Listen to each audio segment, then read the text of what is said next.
Frameshift drive charging. Ready to engage. 4, 3, 2, 1. Engage.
Frameshift drive charging.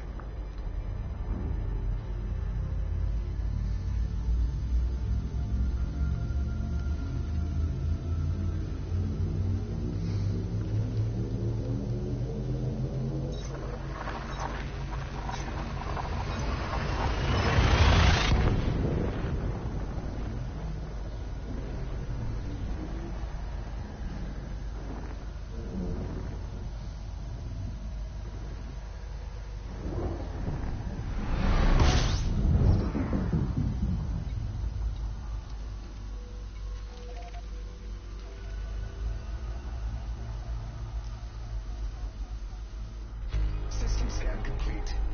Oh, that was easy.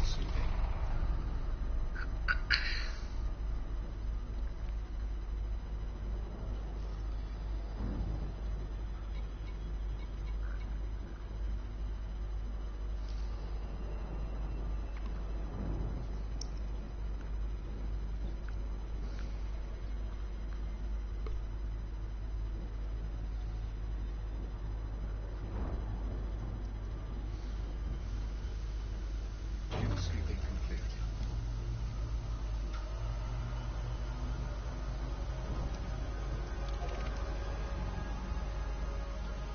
Frameshift drive charging.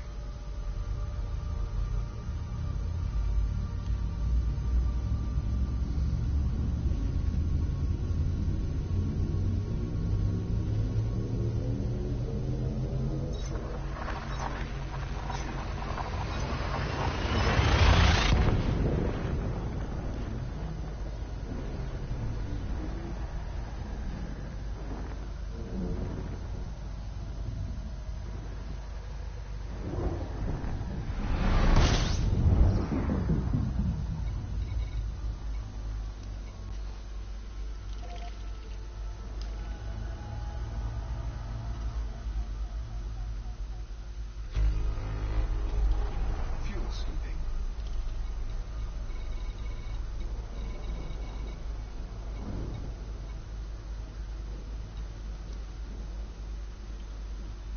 Actually, you know what? I can scoop on that one instead.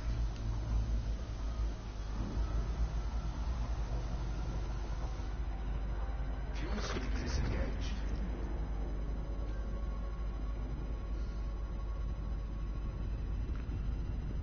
So there, we got 2 on the stream. How we doing, guys? Thanks for coming in.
MC, what's up, bro?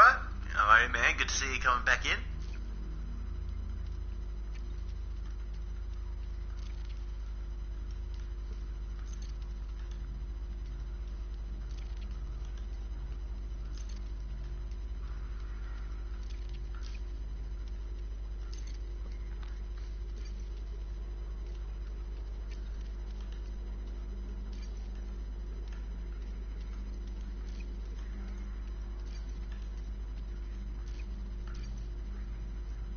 Yeah, flight down was good.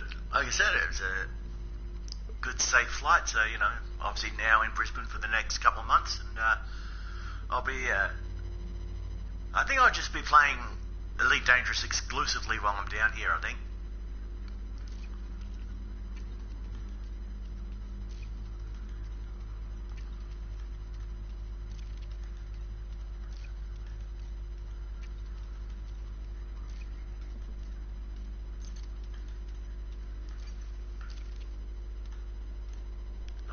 I might play some other games, I'm not sure, I don't know.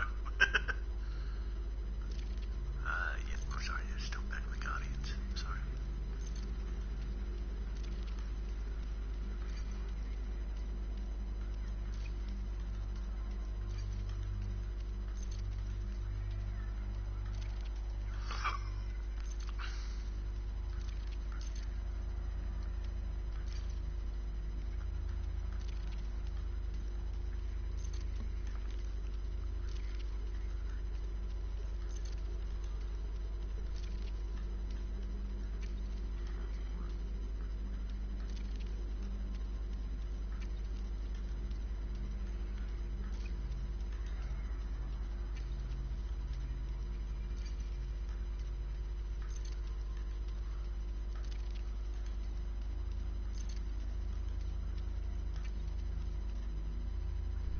Ah, good. Well, it's actually a good morning for me, John. Actually, it's just gone. Let me check the time here. It's just gone 11 past 8 in the morning, good sir.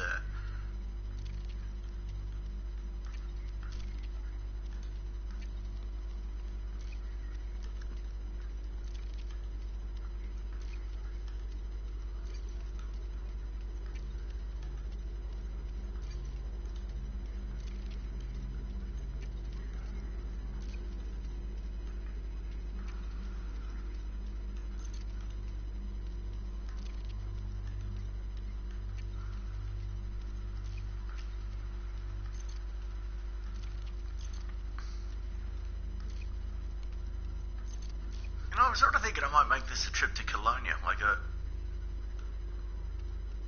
take the scenic route to Colonia, maybe.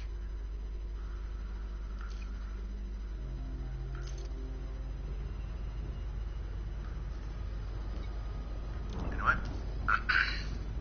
The Empire. There we go. Introduction. What a piece of work is man.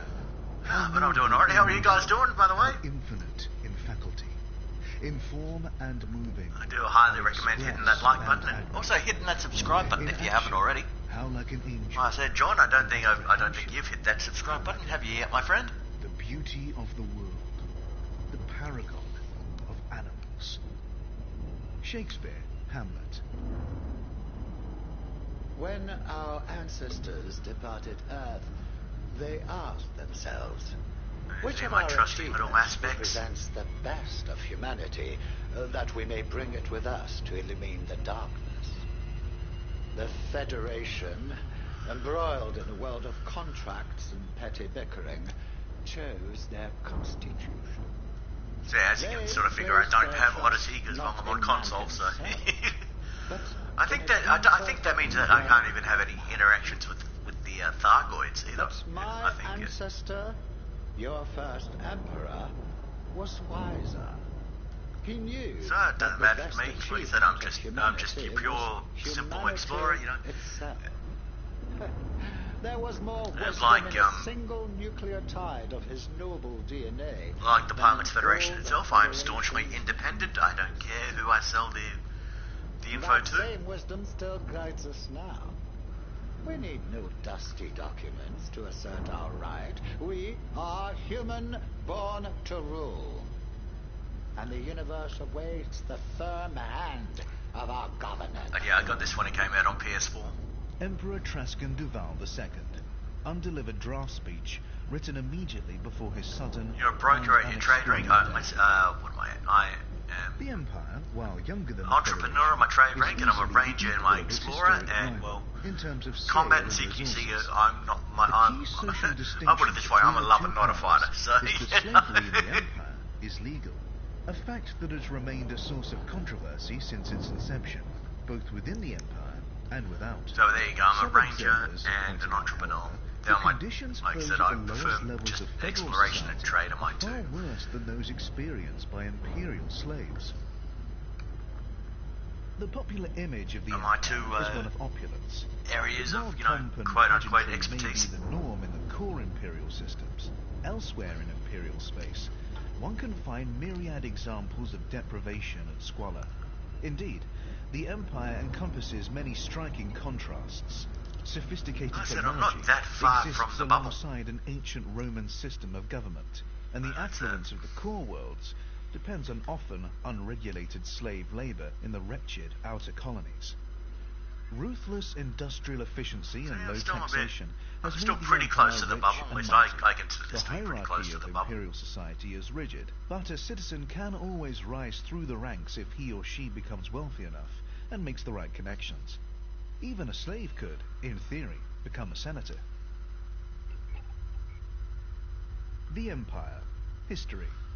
The Achenar colony was founded. Get there. So the In the next. mid-23rd century, wealthy entrepreneur Marlin Duval was so frustrated with the federal government So when that I she get here, founded the an next independent colony target of will her be own in the Achenar system, around here. chosen for its I remoteness. 7 for the When for the Marlin flying was brick killed the shortly Type afterwards 7. in a flying accident, her brother Henson Duval I took simultaneously over both his loved and hated the Type 7. Henson Duval, the Emperor.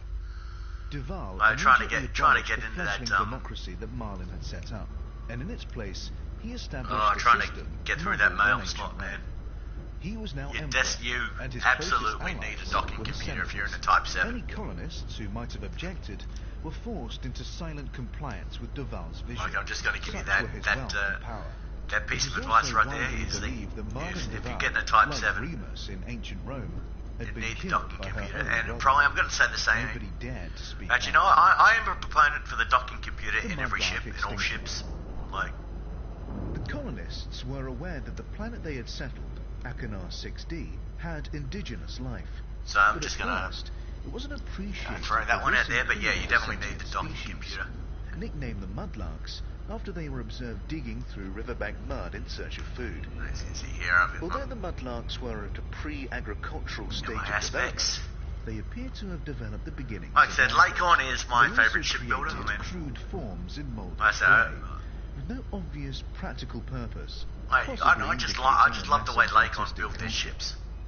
The Mudlarks proved fatally vulnerable to the I love bacteria it. carried by the Right colonists, there. and within a few decades of the colony's founding, the species was That extinct. forward bubble. Rumours That forward subsequently bubble emerged cockpit. that Henson Duval had purposefully removed all traces of the Mudlarks, partly in fear of federal reprisal, and partly to ensure that his development Like I said, plans perfect would not for- be hindered by ecological constraints. Perfect for the aspects. Is that bubble. The that Federation Lake- attempted to Lakon did. reclaim Achenar.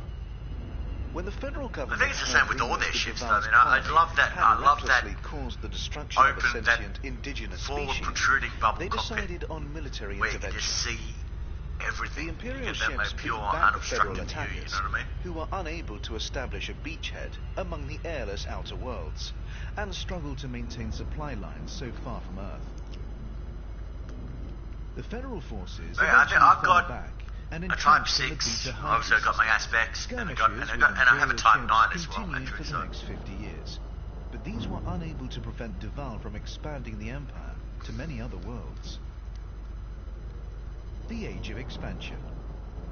After hostilities with the Federation ceased, the Empire entered a century of growth, annexing many new systems and persuading others to join. It spent the following 2 centuries consolidating its new territory, appointing colonial administrators from among the noble houses mining of and trading, Achenar. yeah. For me, I think the way I'd put it is that I'm more of a space trucker. An ancient Roman model. Like, I don't actually works on a go to the clean different system. markets and trade. I just go Society is to, divided into tiers. alright, you want me to get this over there? Alright, cool. I'm basically Jason Statham in the transporter. And then citizens, with slaves below these.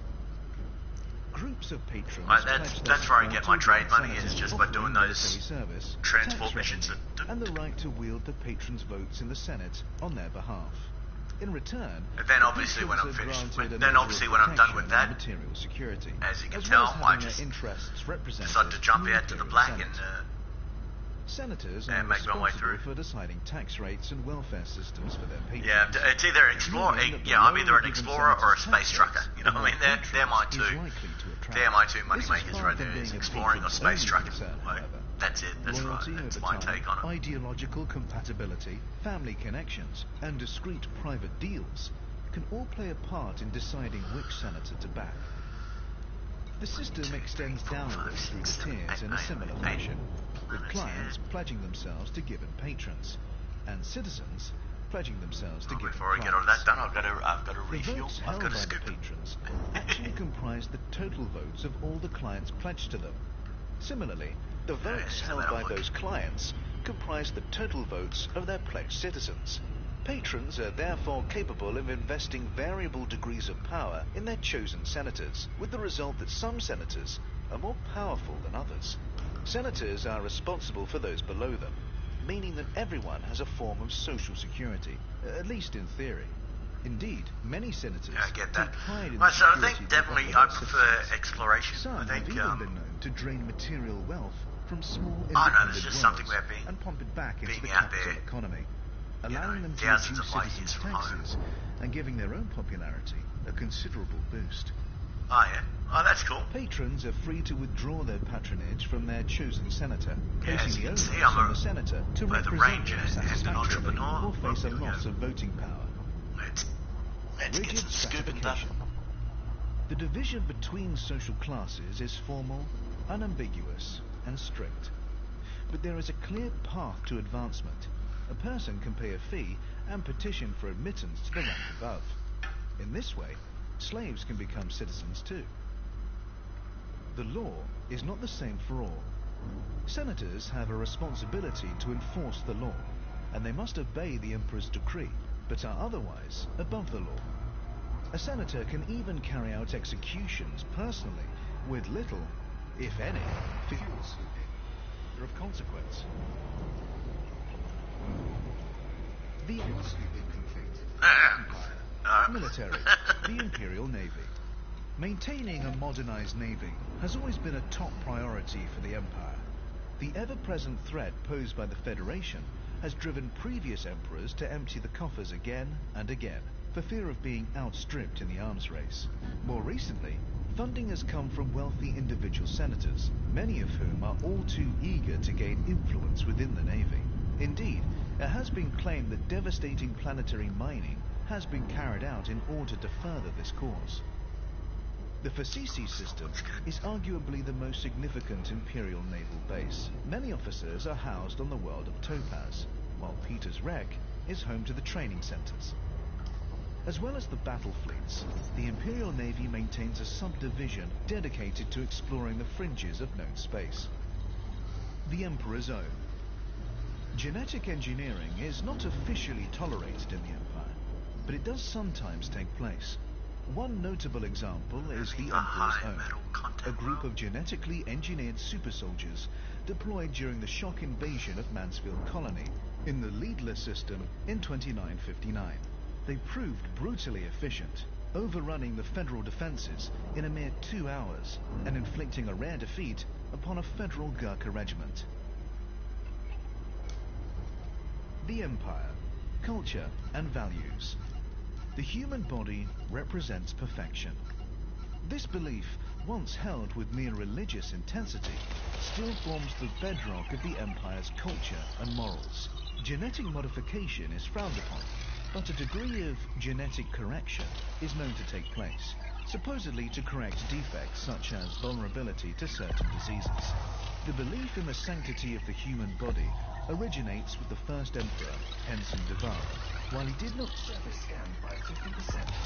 claim to be be literally descended from the gods, in the manner of Roman emperors of old, he declared that his own image was the paradigm to which others ought to aspire. Households across the empire were required to display a statue or bust of the emperor in a place of honor. Imperial citizens are therefore expected to shun habits that corrupt or defile the human body, such as excessive indulgence in narcotics. The ownership of slaves, by contrast, is tolerated in the same way that the ownership of any beautiful work of art is tolerated. Mistreatment of slaves is thus akin to vandalism. Keeping one's own body in peak condition and adorning it with jewels and expensive clothes is not vanity, but duty. And owning well-treated slaves is also considered a sign of good character. The Emperor's word is supreme. The Emperor's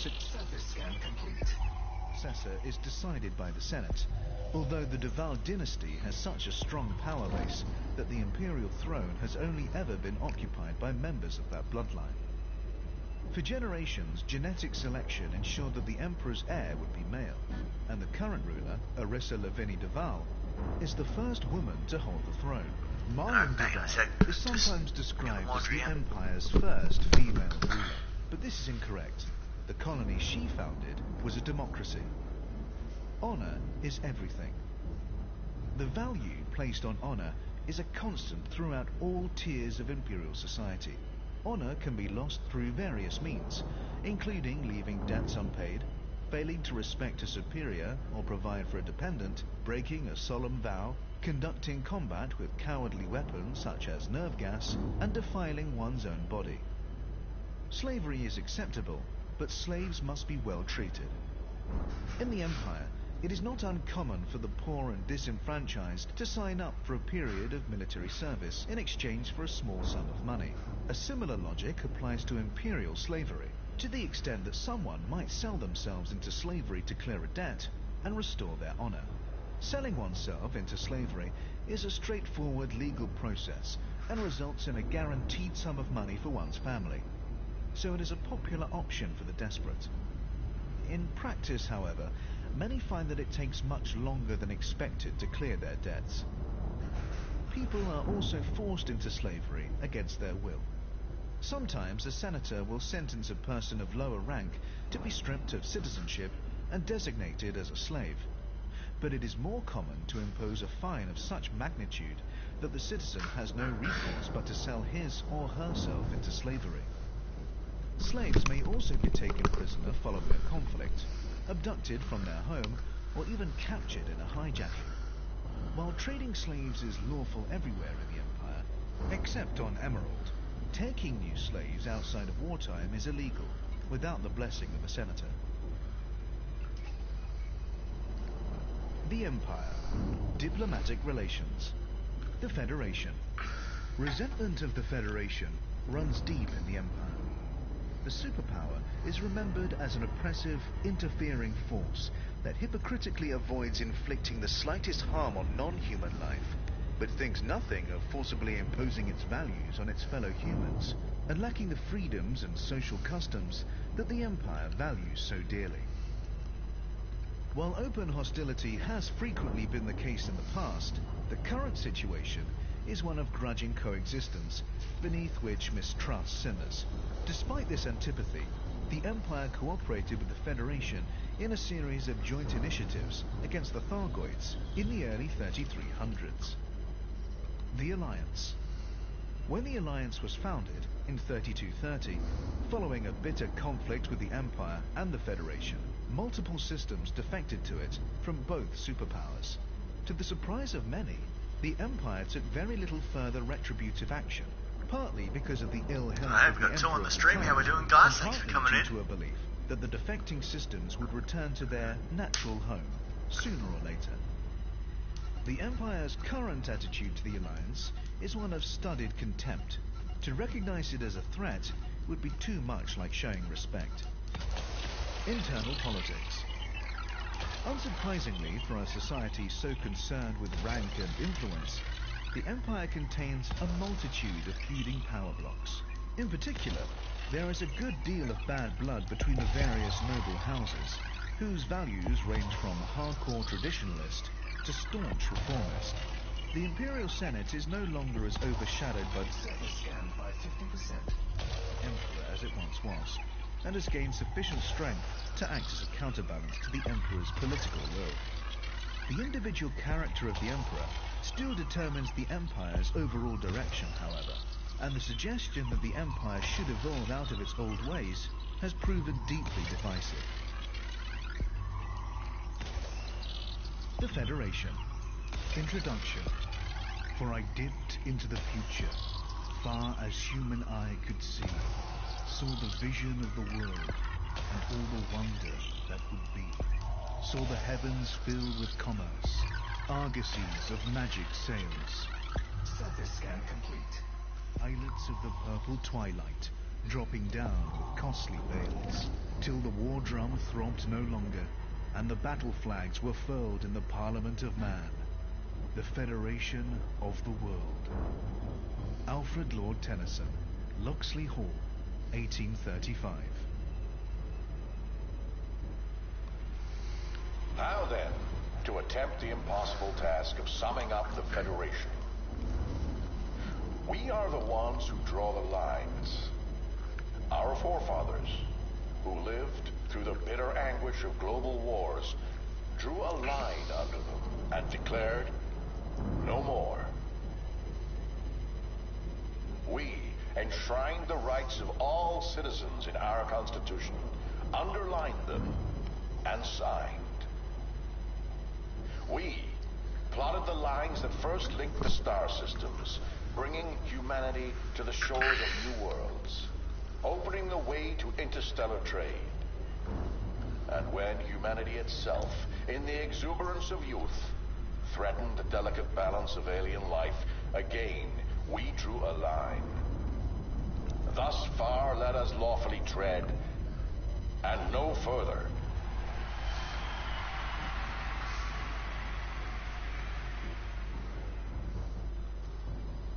Isaac Gellin, Federation President. Inaugural speech, 2862. The Federation is the oldest of the galaxy's three superpowers, a vast geopolitical entity reaching out from the core system of Sol and encompassing a broad socio-economic spectrum. Among the myriad federal star systems, one can find extraordinary wealth, crushing poverty, and everything in between. By contrast with the Empire, which offers a social safety net in the form of state-sanctioned slavery, the poorest members of federal society have no safeguards and no way out. For them, life on the graffiti-stained streets is inescapable, and the gulf between their lives and those of the super-rich could not be more insurmountable.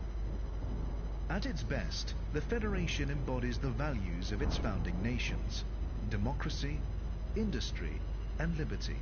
But federal society can also be competitive and unforgiving. Corporations wield too much power, politicians are often corrupt, and a sink-or-swim ethos prevails. The Federation. History. The nations of Earth united in the aftermath of war. After the devastation of World War III, the United States of the Americas rose to become the planet's dominant nation. Over the following years, it gradually brought the other nations of the world under its aegis. Called at first the Federation of the USA, the expanding democracy was soon given the less exclusive title of the Federation. Humanity reached for the stars. When faster-than-light travel became a reality in the 22nd century, several terrestrial corporations competed fiercely to establish the first human colony in a new star system. Tau Ceti was the first system to be colonized, followed by Delta Pavonis, Beta Hydria, and Altair. In their wake, there followed a wild scramble of pioneering expeditions and colonial ventures. The first colony rebelled. The year 2161 saw a dispute between the colony of Tau Ceti Surface scanned by 50%. and the Federation Authority, centered on the colonists' repeated refusal to limit the damage they were inflicting on the alien ecosystem. Earth dispatched a fleet with orders to revoke the colony's charter. The colony responded by declaring independence. A military stalemate led to grudging compromise, and the Federal Accord resulted, granting the system rights and Surface scan complete. representation, along with concomitant duties. The Federation, born on Earth, was now an association of star systems. The Birthright Wars gave corporations preferential treatment. Starting in 2621, a group of corporations subjected the federal government to over a century of unrelenting pressure. They demanded the right to buy up underexploited colonial land from its hereditary owners. Under the terms of the original charters, the land belonged to the colonists and their descendants, regardless of their ability to mine, farm, or otherwise exploit it, meaning that immense resources were lying untapped. The corporations argued that with the machinery, workforce, and fleets at their disposal, they could tap those resources. The Federation would be enriched, the original owners would be compensated, and everyone would be satisfied.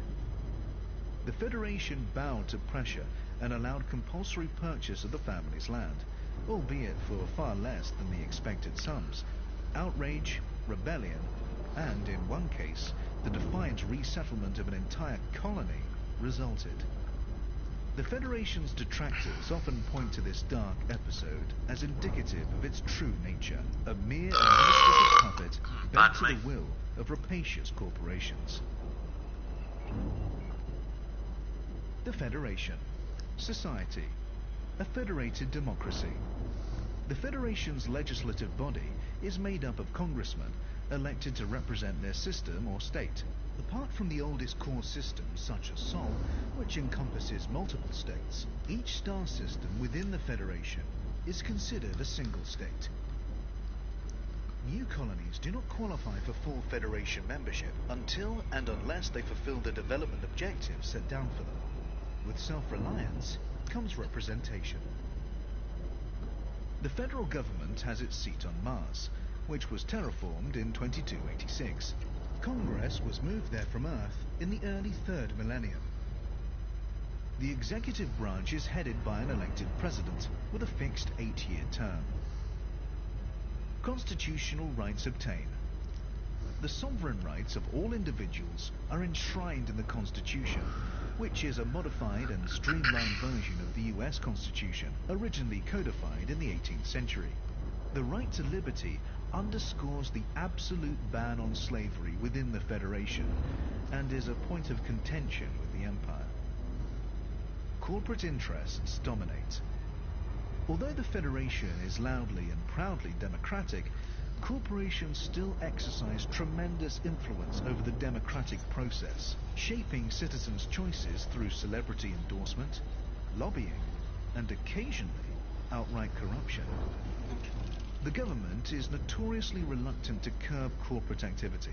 The typical question in Congress is not whether a given policy will favor corporate interests, but which ones it will favor. Competition between corporations for Congress support can lead to a deadlock in the government. The Federation. Military. The Federal Navy. The Federation has maintained a battle fleet since the days of the first federal colony, which was established in the Tau Ceti system. Its official mandate is to protect shipping and defend the borders of federal space, but it has also frequently been deployed against the Federation's own rebellious citizens. At first, the Federation's member systems were required to contribute the required ships, making the mustering process a cumbersome one. But following the Birthright Wars, corporations were chartered to produce centralized fleets, Surface scan by 50%. which made for a far more efficient system. The naval shipyards and training academy were originally based in the Anlabe system, but the academy has since been moved to the custom world of Navy Central in Eta Cassiopeia. The Navy benefited Surface scan complete. from massive investment following the forced sell-off of colonial land in the Birthright Wars, during which it was wielded against the colonists in a bitterly resented move. When the Thargoids were first encountered in 2849, the Navy was boosted once again in fear of the alien threat, and a further bolstering followed in 2867, in the aftermath of what were believed to be Thargoid attacks. Governor Raul Santorini championed heavy cuts to the Navy budget in 3022, which were not reversed until President Varian Scott came to power in 3144. Scott talked up the Thargoid threat, again increasing funding to the Navy and removing the requirement for military actions to be approved by congressional vote. Land forces. In addition to the rank and file, the Federation still enjoys the loyal service of special military divisions, such as the Gurkha Regiment, who have served since the days of Earth. Keeping up long-standing traditions such as this is an important link to the past for Federal citizens. The Federation. Culture and values. If you want to eat, you have to work. The Federation has no room for freeloaders. It has nurtured the core frontier values of self-reliance and entrepreneurship since its inception, and respects the self-made citizen. This insistence upon paying your way and pulling your weight also applied, notoriously, to the process whereby new colonies were established. Until a given colony was able to fulfill the development goals set down for it by the Federation, it could only ever be a dependency with no voice of its own. Given that the Federation's assigned goals could vary wildly from one colony to the next, this requirement frequently chafed with the colonists. While the Federation maintained that it was simply exercising flexibility, since no two worlds were the same, some colonies were tempted away to the Empire by the promise of being recognized as sovereign without having to jump through arbitrary hoops. Corporations took humanity into space. The Federation has never forgotten the role played by private enterprise in the initial migration from Earth. Corporations enjoy substantial freedom and influence under the Federation, so much so that it often seems they are the powers truly running the show. Federal citizens can be as passionately loyal to their corporations as they would be to a family or clan group, and it is common for successive generations of a given family to serve the same corporation. Harvest the limitless riches of space, but respect non-human life. The Federation and the Empire have hugely differing views on the primacy of humanity in the cosmos. While the Federation insists that its colonies treat indigenous non-human life with care, the Empire typically takes a more human-centric approach. This attitude has allowed the Empire to poach several developing Federation colonies who felt themselves hamstrung by ecological regulations. Wealth is freedom. Federal citizens actively embrace corporate culture, expressing their identity through brand choices and media consumption. The Federation. Diplomatic relations. The Empire. In 2292, a group of colonists established a settlement on Akanar 6D, chosen for its remoteness. The original intent was merely to live free from interference, but autocrat Henson Duval rapidly took control of the colony and had himself proclaimed emperor. The Federation attempted military reprisals, partly due to the nascent empire's insistence on independence, but faced a harder fight than they had expected and were held at bay. Over the next 50 years, the empire expanded to many other worlds. The Federation's relationship with the empire is one of entrenched mistrust, stemming from irreconcilable ideological differences, mollified somewhat by the corporations, which have a presence in both territories, and thus acts as a stable Surface scan by 50%. Outright hostilities between the powers, when they occur at all, are usually conducted through proxy forces. The Alliance. In 3228, the federally aligned corporations supplying the Alliance system attempted to raise their prices, leading to a citizen rebellion. Several independent systems assisted the rebels. Neither galactic superpower was able to suppress the revolt. The Surface scan complete. was too far away to intervene effectively, whereas the Federation was hampered by unexpected public sympathy for the rebels. The Alliance of Independent Systems, founded on Alioth in 3230, drew in new members over the next 20 years. Some were already independent, while others defected from the Federation or Empire.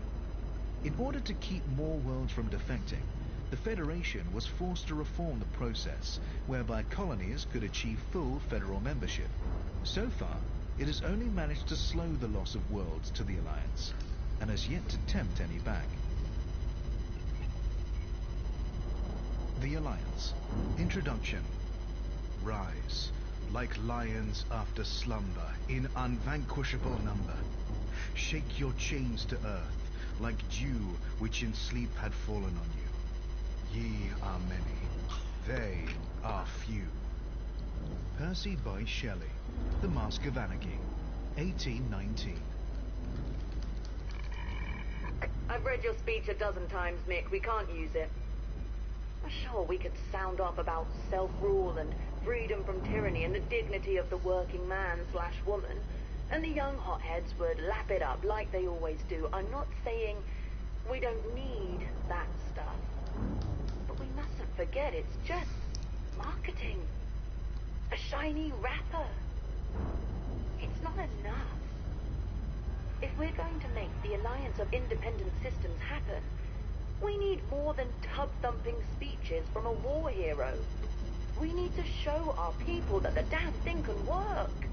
I want spending plans, dividend forecasts, surveyors' reports.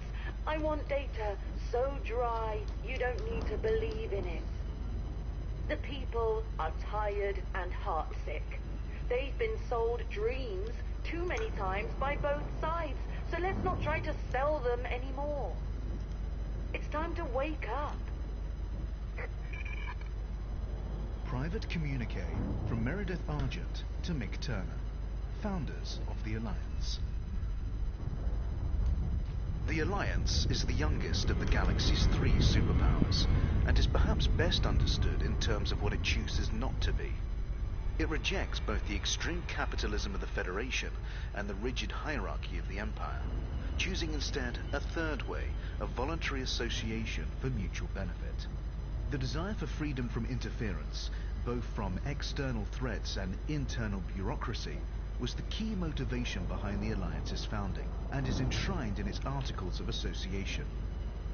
The governments of the member systems are given as much autonomy to create their own laws and administer their own affairs as possible. The right to political self-determination and cultural self-expression are essential to the Alliance, but it remains to be seen whether the ultimate result will be stable harmony or a cacophony of dissenting voices. Every Alliance member knows that alliances have been made before, many times over, only to collapse. The Alliance. History. Alioth was colonized. The crucible in which the Alliance was forged was Alioth, a system so rich in gas and mineral resources that early surveyors considered it a stellar El Dorado. When the Federation established its first colony on Alioth 5b in 2452, they gave the planet the less grandiose name of Fruitcake, as mineral deposits lay in the loamy soils as abundantly as raisins in cake. Later, commentators would reflect, bitterly, that the world was well named, because everyone wanted a piece. A conflict over mining rights drew in the superpowers. Alioth's prosperity soon attracted corporations eager to support the developing system in exchange for a share of the profits. A dispute over rights quickly escalated into an armed conflict, prompting the Empire to dispatch a military force, ostensibly for the colonists' protection. The Federation also sent ships, but theirs were a response to the corporation's plea for aid. Unable to directly engage the Federal ships without sparking a war, the Empire covertly encouraged the Alioth colonists to renounce the Federation and accept Imperial protection, thus freeing the Empire to engage with the occupying Federal forces in sympathy with the will of the people. This marked the first of many incidents in which the people of Alioth were used to advance the agenda of another power. Federation-sponsored insurrection. In 2530, the Federation set out to undermine Imperial control of Alioth by exploiting local resentment of the governor. They covertly supported acts of protest and petty vandalism. Then, when the inevitable Imperial crackdown followed, stoked the fires of social unrest. A terrorist movement called the Quakers emerged, and the atrocities escalated. The years that followed saw a protracted and degrading series of proxy wars and cynical propaganda campaigns as the federal, imperial, and corporate powers all contended for Allion. The system Service scanned by 50%. made an abortive attempt to establish its independence in 2617, resulting in a short-lived cooperation between the Empire and the Federation, neither of which were willing to allow this. The Revolution. In the early 4th millennium, both the Federation and the Empire had a presence in the Alliance system. Fruitcake, now known as Gordon World, was a federal protectorate, while the Empire had earlier conducted terraforming experiments on the world of New California, and also held gas mining platforms in the system. Surface scan complete. The federal corporations supplying New California had raised the prices of their goods several times in the previous years, and when they imposed yet another price hike, the planet's inhabitants revolted.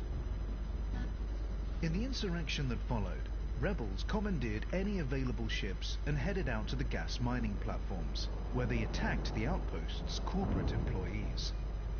Alarmed, the Empire and the Federation dispatched ships to put down the rebellion, but were beaten back by a hastily assembled force made up of fighters from Alioth and, crucially, volunteers from nearby independent systems. Neither the Empire nor the Federation were able to gain a foothold, and eventually both forces had to withdraw. The Empire faced too many logistical problems fighting so far from home, while the Federation's efforts were undermined by public sympathy for the rebels. An alliance was brokered. The victory in Alioth had proven that independent systems working together could hold their own against the superpowers. It fell to pilot Mick Turner and scientist Meredith Argent to ride the wave of public spirit and propose a permanent alliance, under whose aegis independent systems could enjoy freedom from imperial and federal interference. The alliance was founded in 3230, and in the next 2 decades, it expanded its membership to more than 20 systems, some defecting from the Federation and the Empire, others pledging as independents. The Alliance. Society. Many worlds, few rules, no overlords. The Alliance's Articles of Membership are designed to unite the member systems with strong, straightforward bonds that allow as much self-determination as possible. Membership guarantees mutual prosperity through guaranteed free trade, and security through the Alliance Defense Force, while leaving much of the business of government to the individual members. The Alliance Assembly acts as a central arbitration committee, helping to settle 400? disputes between member Oh my systems. god, thank you It so also much. oversees Oh my god. formal arrangements between members, such as treaties, research goals, and mutually Owen, agreed thank you so policies. much for being 400, man. As no one system can be allowed to carry That, more weight than another, the Assembly frequently Hang on, finds I'll go. itself bogged down in endless back-and-forth negotiations. Getting them to agree on anything is a task often compared to herding linglangs, notoriously ill-tempered carnivores. Oh, thank you in the so Mechanized much. system. A body Oh, I'm of civil tearing up. servants who remain uninvolved in politics. Oh, I never thought I'd and get most this of the many. day-to-day administrative Wait. work that enables the Alliance to function. Oh, thank you so much, Owen. You fit. Oh god, you just Conditional made my day, economy man. For member systems. Alliance members are required to thank subscribe you. to and uphold a code of human rights, and to have a Alright, now I'm going to democratically try and elected figure out what I'm government. going to do for the 400 sub Citizens of any video. member state have a right of freedom of movement Ah, and residence boy, within any I other don't member know. state. Furthermore, all member systems are I'll obliged figure it to out, give I guess. immediate military assistance to any fellow member when necessary. Whew, but, thank you so The much. Alliance. Owen, Military. The Alliance Defense Force. rip the check. I'm While each hoping I say Alliance that member correctly. system System scan complete. maintains its own navy, all members are required to commit ships and crew to the Alliance Defense Force. This rapid response group Thank you usually so remains much. within Owen Alliance ripped a space, check for being and its tasks vary the from providing a 400th beleaguered subscriber system onto of the channel. military Thank you assistance so to much. That evacuating settlements this hit by means the world. natural disaster. Oh, perfect. Oh, beautiful. All The right. six-member Council of Admirals oversees the Alliance Defense Force. It is accountable to the Assembly, but does not require its approval before taking action. This freedom of decision-making prevents urgent military action being delayed by tedious debate. Oh, I can stop streaming now. No. The Alliance, culture and values. Cooperation, mutual aid, tolerance, and respect. Thank you so much, Owen. The values that bind the Alliance systems also hold true on an interpersonal level. Just as the different worlds of the Alliance formally recognize one another's legitimacy and value, individuals are generally reluctant Surface scan by 50%. to show prejudice against others, and will band together to help those in genuine need. Diversity is strength. Members of the Alliance are not obliged to conform to what they consider the corporate Surface scan complete. saturation of federal culture, or the status-obsessed posturing of the Imperials. Individual systems are encouraged to preserve and celebrate their own cultural identities. This approach results in a rich variety of artistic, literary, and dramatic output. Free to speak, free to protest. One curious cultural constant across the Alliance member systems is the way the citizens indulge their freedom to complain. They can criticize their governments without fear of repression, and they frequently do so. Oh, God. Previous 400 experience subs. of exploitation has left many citizens Oh, cynical, man, but I was possessed not of a certain expecting that. mordant That's, humor and a willingness to take Man, life I wanted as it to happen. I just didn't. the Alliance. The Diplomatic thing is that relations. only 1 year ago, I only had 100 Alliance subscribers. attitudes You know, to the and I was Federation vary sharply, depending struggling on to whether get one is 100 asking subscribers, about so the now- Federation's government or its citizenry. The government to is make, seen as you a know, high 300 umbrella, subscribers in a year. unable to arrest its slow decline into decadence. But the general populace are much more Like, I know it's not the same compassionate. as, you know, say An someone like Alliance Mr. citizen, Beast who's getting, proud of you know, his or her own probably hundreds of emancipation, thousands of subs is a likely day to or have a whatever. rather condescending You know, view a of guy federal like Smitty or systems. Soviet Womble. They are characterized as ignorant dupes, kept satiated by mass market entertainment. That, and you know, branded that just consumer means a goods. lot to me that, This that is I'm not getting. seen as their fault. That I'm getting. On the contrary, You know, it is widely held that all the these Federation and the corporate subscribers, values you know, deliberately keep the people in I'm the trying to servile figure out state. the words to The Alliance is more interested in enticing federal systems to join its union, the words thereby to winning the describe moral how I'm war, feeling right than in now. exacting Just vengeance for the wrongs of the past. There has been too much violence already. The Empire. To the Wow. Alliance, the Empire is anathema. With its monolithic culture, veneration All of I say is opulence, thank you to each and every disdain one. for human rights and tolerance of slavery, Thank you all it could so not be much for further the from the subscribe, Alliance's for the values of subscriptions. mutual respect. Thank and you for being a freedom fan from of exploitation. the channel. Yet, You know what I mean? Like, for all this, many Alliance members would I rather can't do what deal I with do the without you Empire than guys, the man, Federation. The common belief is that the Federation will always pretend to be something it is not. At least with the Empire, you know what you're dealing with. Most Alliance citizens view the emergence of a progressive movement within the Empire with cynicism. Everyone knows that the Empire is incapable of changing its ways. The whole Imperial social model is an imitation of the past. But some in the Alliance, nevertheless, welcome the ascension of the first female Emperor. The edifice may not be about to crumble, but such a profound change cannot be ignored. Surface scan by 50%. The Thargoids. Human-Thargoid contact. The Thargoids are a non-human race with a history of hostility towards humanity. The first recorded encounter with a Thargoid ship took place in 2849. Surface scan complete.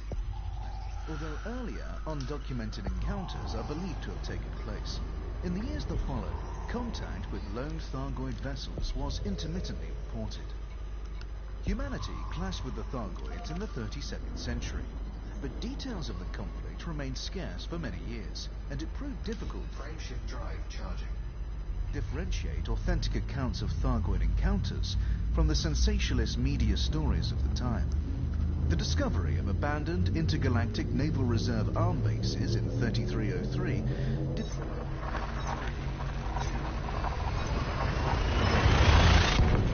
much to dispel the fog, however. The Inman, a joint federal imperial initiative established in 3193 was responsible for researching the Thargoids and developing technologies to combat suppression.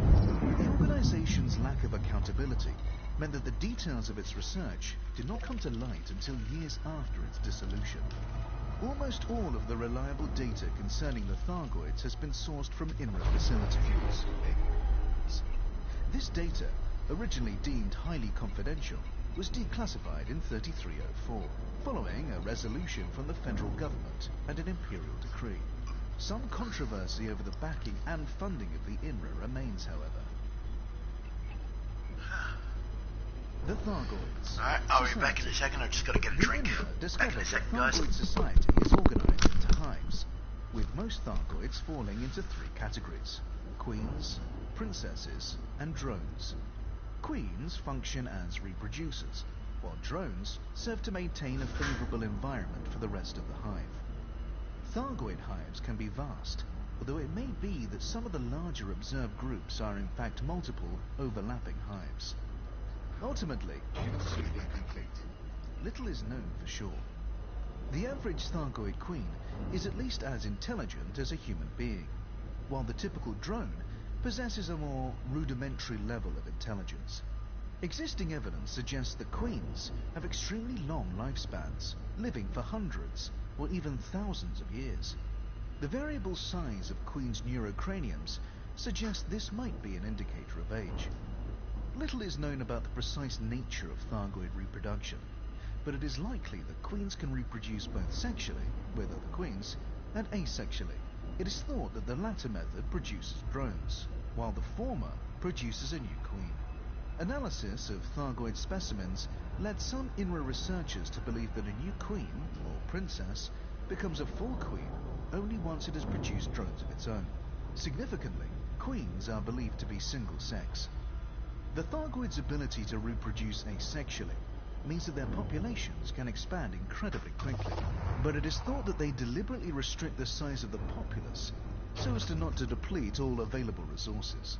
There is evidence to suggest that this is sometimes achieved by culling older drones. INRA testing indicated that queens perceive drones as entirely expendable, presumably due to the ease with which they can be replaced. Indeed, a Thargoid queen appears to give no more thought to the loss of a drone than a human would an eyelash. The Thargoids. Communication.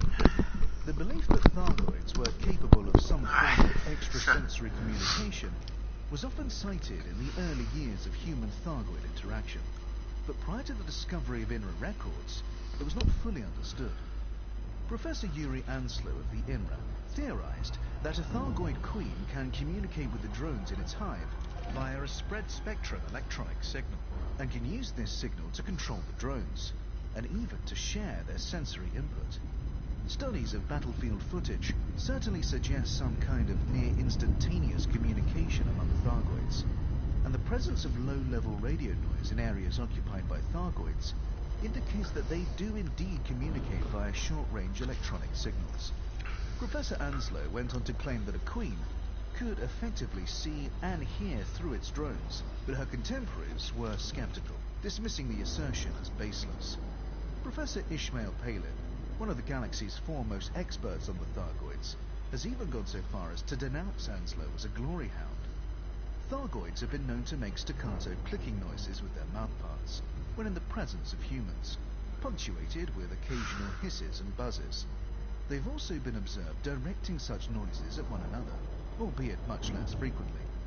Professor Albert Tesreau, a founding member of the Joint Superpower Initiative, AEGIS, and a specialist in interspecies communication, has studied INRA audio logs and suggested that the sounds probably represent some kind of language due to the repetition of certain sound combinations. It is unclear why the Thargoids would sometimes choose to communicate with each other vocally, given their capacity for extrasensory communication. Professor Anslow suggested that the sounds could be designed to intimidate enemies or opponents, noting that Thargoids often produce them Surface scanned by 50%. prior to combat. Thargoid ships have been observed emitting a complex Surface scan complete. array of sounds, and in some cases subtly changing colour. The exact meaning of these behaviors has not been determined, but they appear to correspond to different emotional states. What is not known is if these sounds are produced by the pilot and amplified by the ship, or emitted by the ship itself. If the sounds originate with the pilot, it would suggest some kind of physiological connection between pilot and vessel. Given the sophistication of Thargoid bioengineering, however, it is possible that the sounds come from the ship itself, and that Thargoid ships are able to feel and communicate to a limited degree. The hulls of Thargoid ships are typically emblazoned with one of several symbols, the meaning of which is unknown. Some have theorized that they could denote membership of a particular familial group, or possibly be an indicator of rank. The Thargoids. Physiology. Human understanding of Thargoid physiology is far from complete, but recovered INRA data has offered some insights into their nature. INRA records describe the average Thargoid as physically larger than a human being, and generally insectoid in appearance. Thargoid biology is carbon-based, using an RNA-like encoding for biological information, but Thargoid chemistry is based on ammonia rather than water. Consequently, while Thargoids can comfortably tolerate environments as cold as -80 degrees Celsius, they cannot withstand environments warmer than 45 degrees Celsius for long.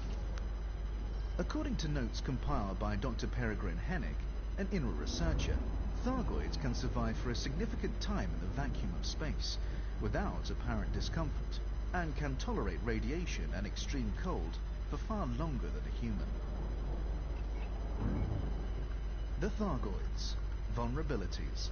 In 3151, the INRA developed a biological weapon known as the mycoid virus for use against the Thargoids. The virus was the result of an accidental discovery made by an INRA researcher, who noted that a particular strain of fungus was found to thrive on the hulls of Thargoid vessels, and appeared to be digesting the material of which the ship was made. The INRA refined the fungal strain and began experimenting on living Thargoids in their spacecraft.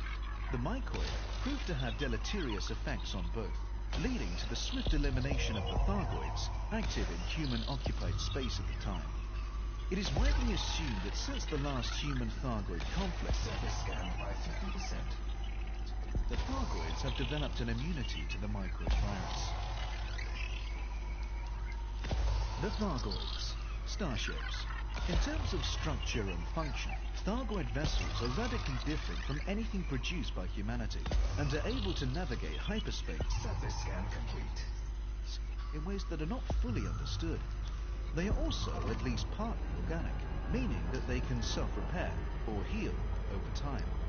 Ship function in general, and this restorative ability in particular, have been shown to be dependent upon the so-called Thargoid heart, a biomechanical organ found in varying quantities in different Thargoid ships. These hearts often survive the destruction of the ship, enabling them to be salvaged, although they can also be targeted and damaged with appropriate weaponry. They are highly corrosive, however, and require special containers for safe transport. Thargoid vessels that have sustained combat damage exhibit scar-like patterns. Given that Thargoid technology is sophisticated enough for such damage to be repaired, it follows that the Thargoids might deliberately choose to preserve these scars.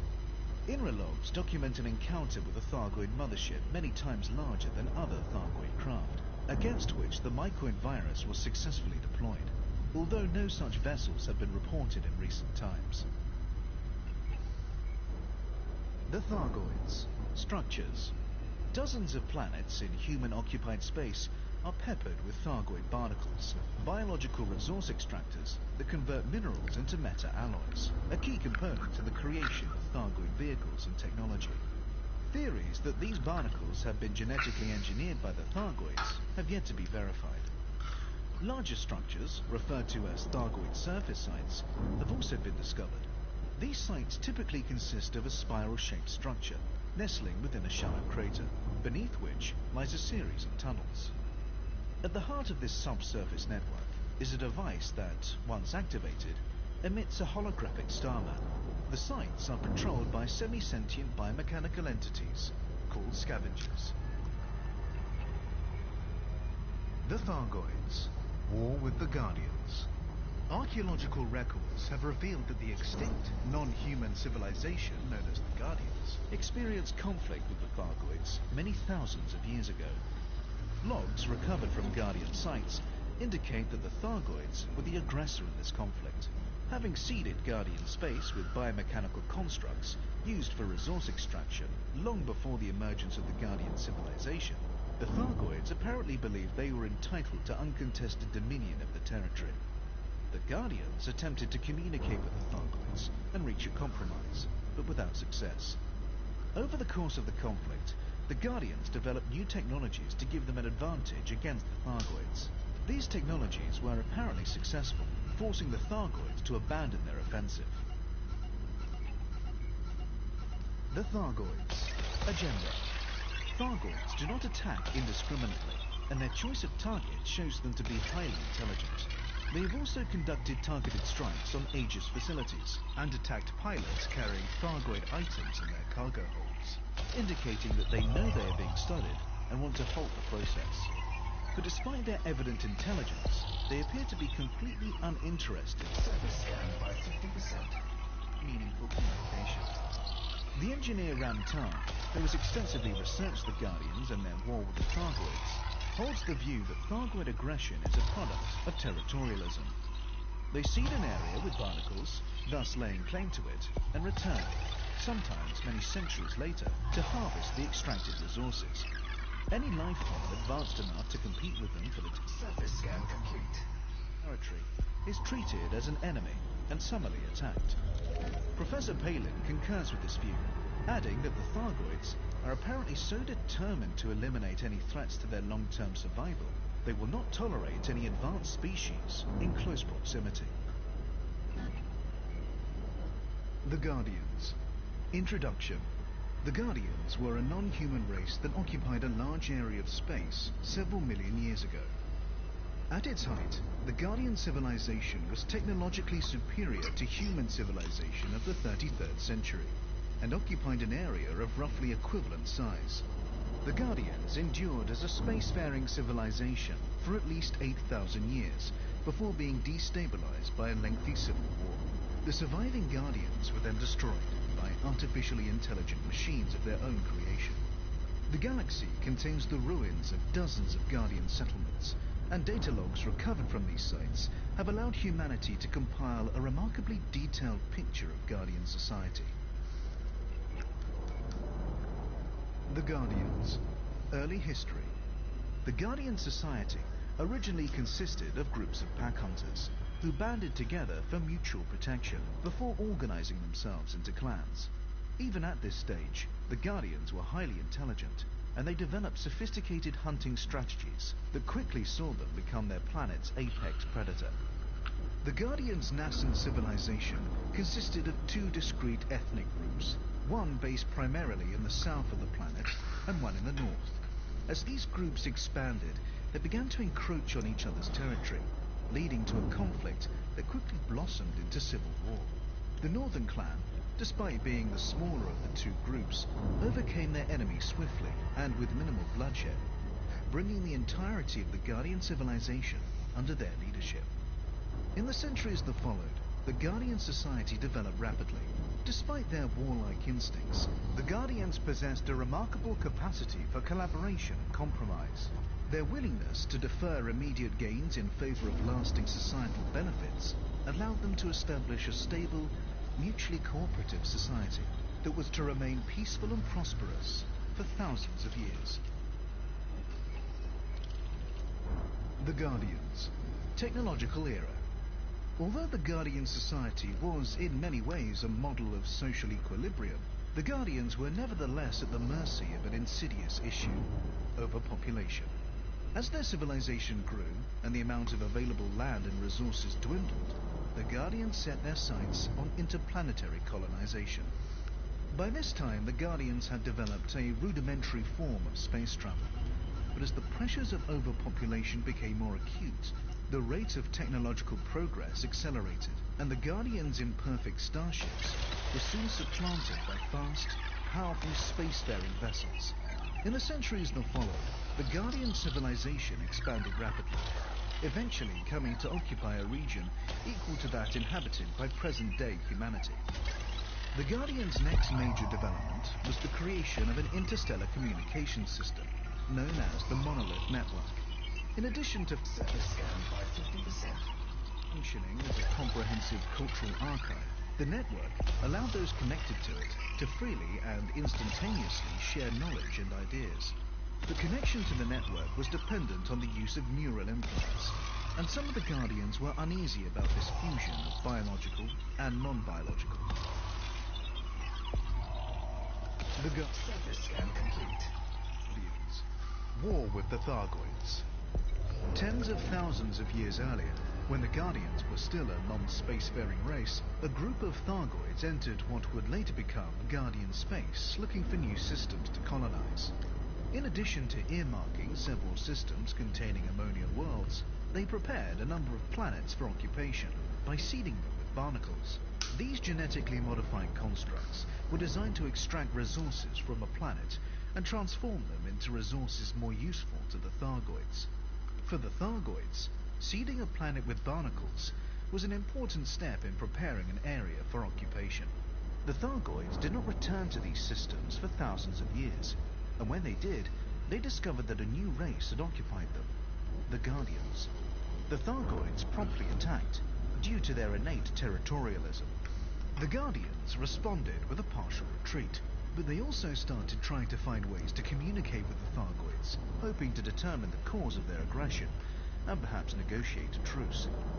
After considerable effort, they succeeded in acquiring sufficient understanding of the Thargoids' language to determine the invaders' agenda, but they were unable to convince the Thargoids they bore them no ill will, and the Thargoids were unshakable in their belief that they must repel any race that posed a potential threat.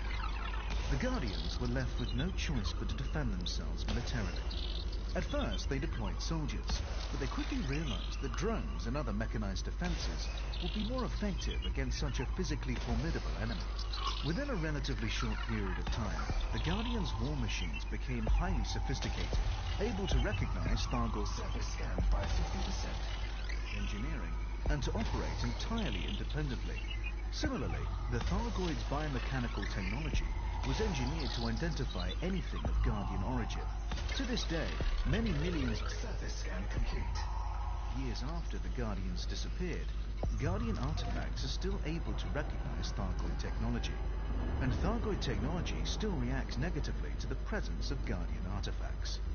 The Guardians' war machines felt no fear, fatigue, or uncertainty. The Thargoids, meanwhile, had entered Guardian space unprepared for a protracted military campaign, and ultimately they were forced to retreat.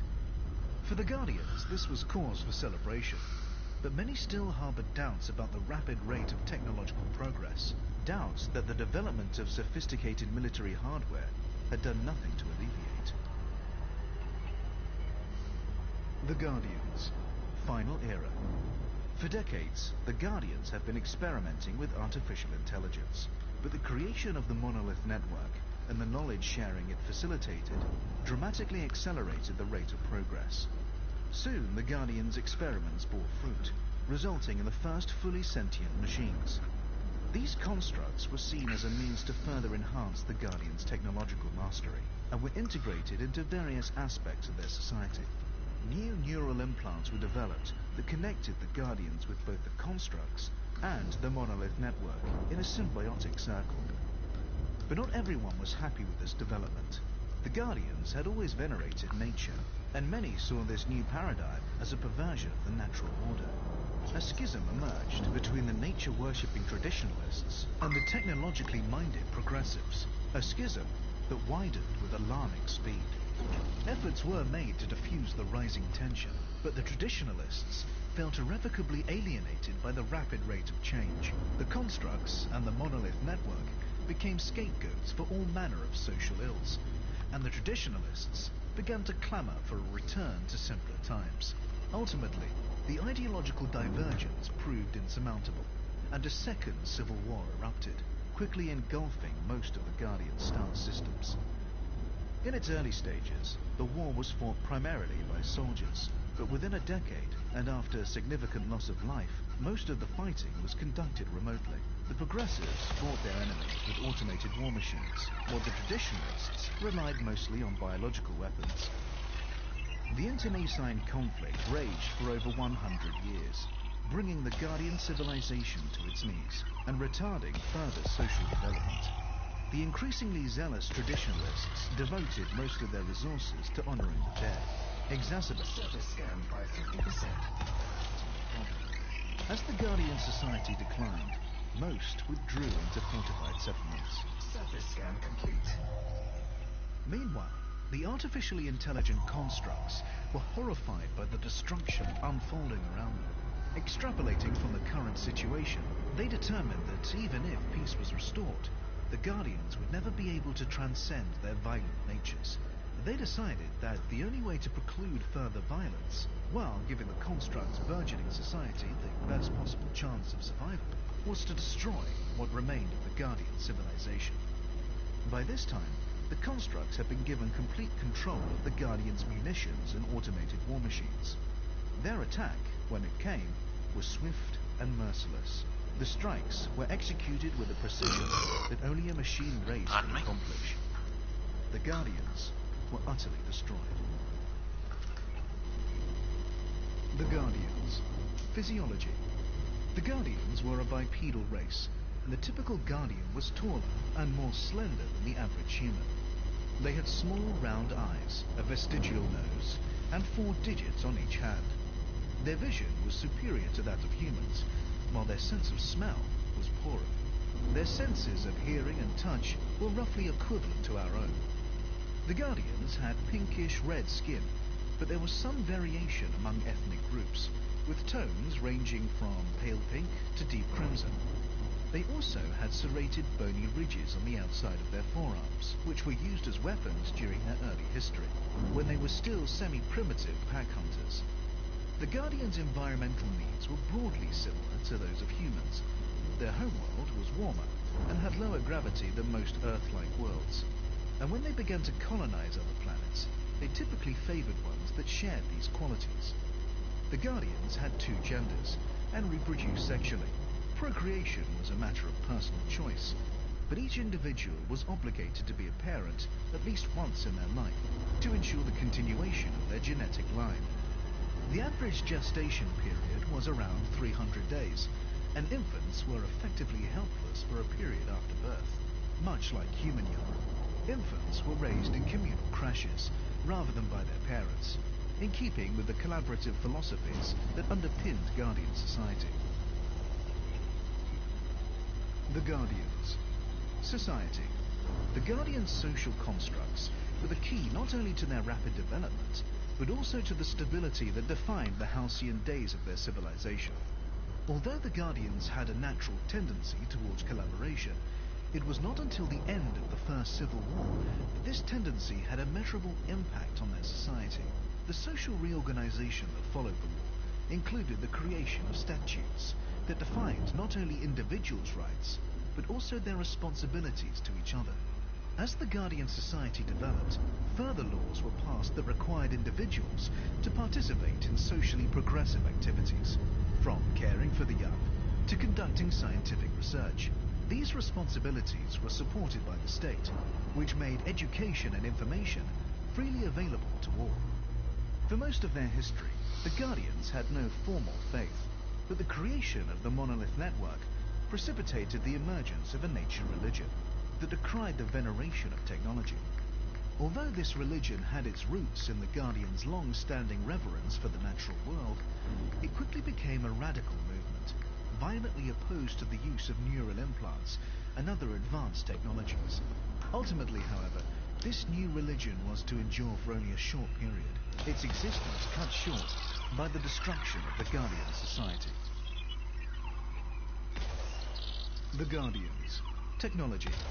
The Guardians' pre-industrial history was, in many ways, similar to that of the human race, with the development of tools and agriculture proving central to their development. But one respect in which they differed was in their understanding of biological Surface scanned by 50%. engineering. The practice practice of selective breeding in order to eliminate or promote certain genetic traits began before the First Civil War. And as the Guardian Society progressed, their skill as genetic engineers developed in step.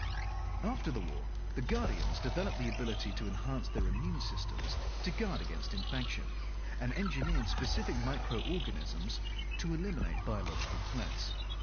Genetic manipulation also played a part in prenatal care, which involved the removal of hereditary diseases and other undesirable conditions Surface scan complete. prior to birth. The Guardians were an ecologically conscientious people who assiduously avoided the use of rockets and fossil fuels. Their first spacecraft lacked any form of internal propulsion and were fired into space with electromagnetic launchers. Pilots and passengers were cocooned inside bubbles of breathable gel, which protected them from G-forces of launch and doubled as hibernation pods during long journeys. When it came to warfare, the Guardians relied initially on the blade-like protrusions on their forearms, and later on simple weapons like spears and bows. As they entered the technological era, they developed electromagnetic projectile weapons, utilizing the same technology they used to launch their first spacecraft. They also developed extremely effective shields, capable of protecting entire cities, and even of withstanding orbital bombardment. At that time, however, large-scale conflict was virtually unheard of, and it was not until the conflict with the Thargoids that further military innovations were made. The Guardian's Second Civil War was fought principally with bespoke biological weapons employed by the traditionalists and automated war machines used by the progressives. The shields that protected the Guardian cities were unable to resist these new weapons, forcing many of the Guardians to withdraw into heavily fortified settlements. But the Guardians' most significant technological achievements were unarguably the creation of the Monolith Network and the development of artificial intelligence. The use of neural implants to connect the Guardians with their creations could have ushered in a whole new era of scientific and technological discovery, but unfortunately, these innovations were to lead only to the Guardians' destruction. The Guardians. Language. The Guardians shared a single language, with only minor regional variations, and even after they colonized other planets, they continued to share a common tongue. The Guardians had three primary forms of communication: a spoken language, a gestural language, and a written language. Their spoken language emerged first, followed by a gestural language that allowed them to communicate silently while hunting. This sign language formed the basis of their written language. Consequently, while their written and gestural languages correlated closely, their spoken language was largely distinct. The Guardian's spoken language was used principally to communicate emotional concepts and played a central role in social bonding, while their written language was used mainly to communicate formal and practical ideas. Surface scanned by 50%. Significantly, their written language was logographic, meaning the words and phrases were represented by symbol characters. The Guardians. Human Guardian contact. In 3301, the federal presidential vessel, Starship One, suffered catastrophic drive failure Surface scan complete. during a tour of Frontier Systems, resulting in the ship's destruction. Jasmina Halsey, at that time the federal president, was left drifting in an escape pod, unconscious. During this period of stasis, Halsey believed she was visited by transdimensional beings of extraordinary intelligence and compassion. Later, when she was rescued and revived, she was left with the conviction that this experience had been real, and not merely a hallucination. Halsey proceeded to experience visions of mysterious alien worlds and cities, dense metropolises, full of activity and life. She shared these visions with the rest of humanity, prompting explorers to set off in search of these undiscovered planets. This led to the discovery of the first Guardian ruins in the Sinuev XRH D11102 system. The fact that these sites were devoid of life led to speculation that Halsey had seen the Guardian worlds not as they are, but as they had been. In the months that followed, several further sites were found. The engineer Ramtar started researching the Guardians, and eventually succeeded in developing a decryption algorithm that could decode Guardian data, leading to a much deeper understanding of their lost civilization. Since then, other engineers have leveraged Ramtar's discoveries to develop Guardian human technology. Individuals: Aiden Tanner.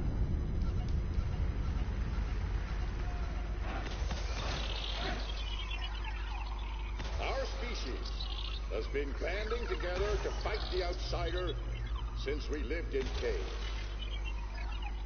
We stand against the lawless, the invaders, and the monsters. And we're proud to do it. But you have to remember one thing. Surface scan by 50%. Nobody in the history of conflict ever saw himself as a monster. Everyone believes they're the Surface scan complete. hero of their own story.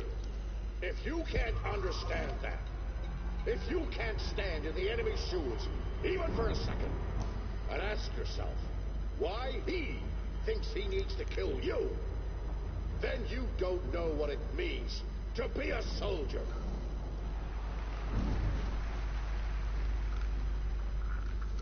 Aiden Tanner, addressed to Federal Cadets, 3298. Admiral Aiden Tanner is a senior officer in the Federal Navy.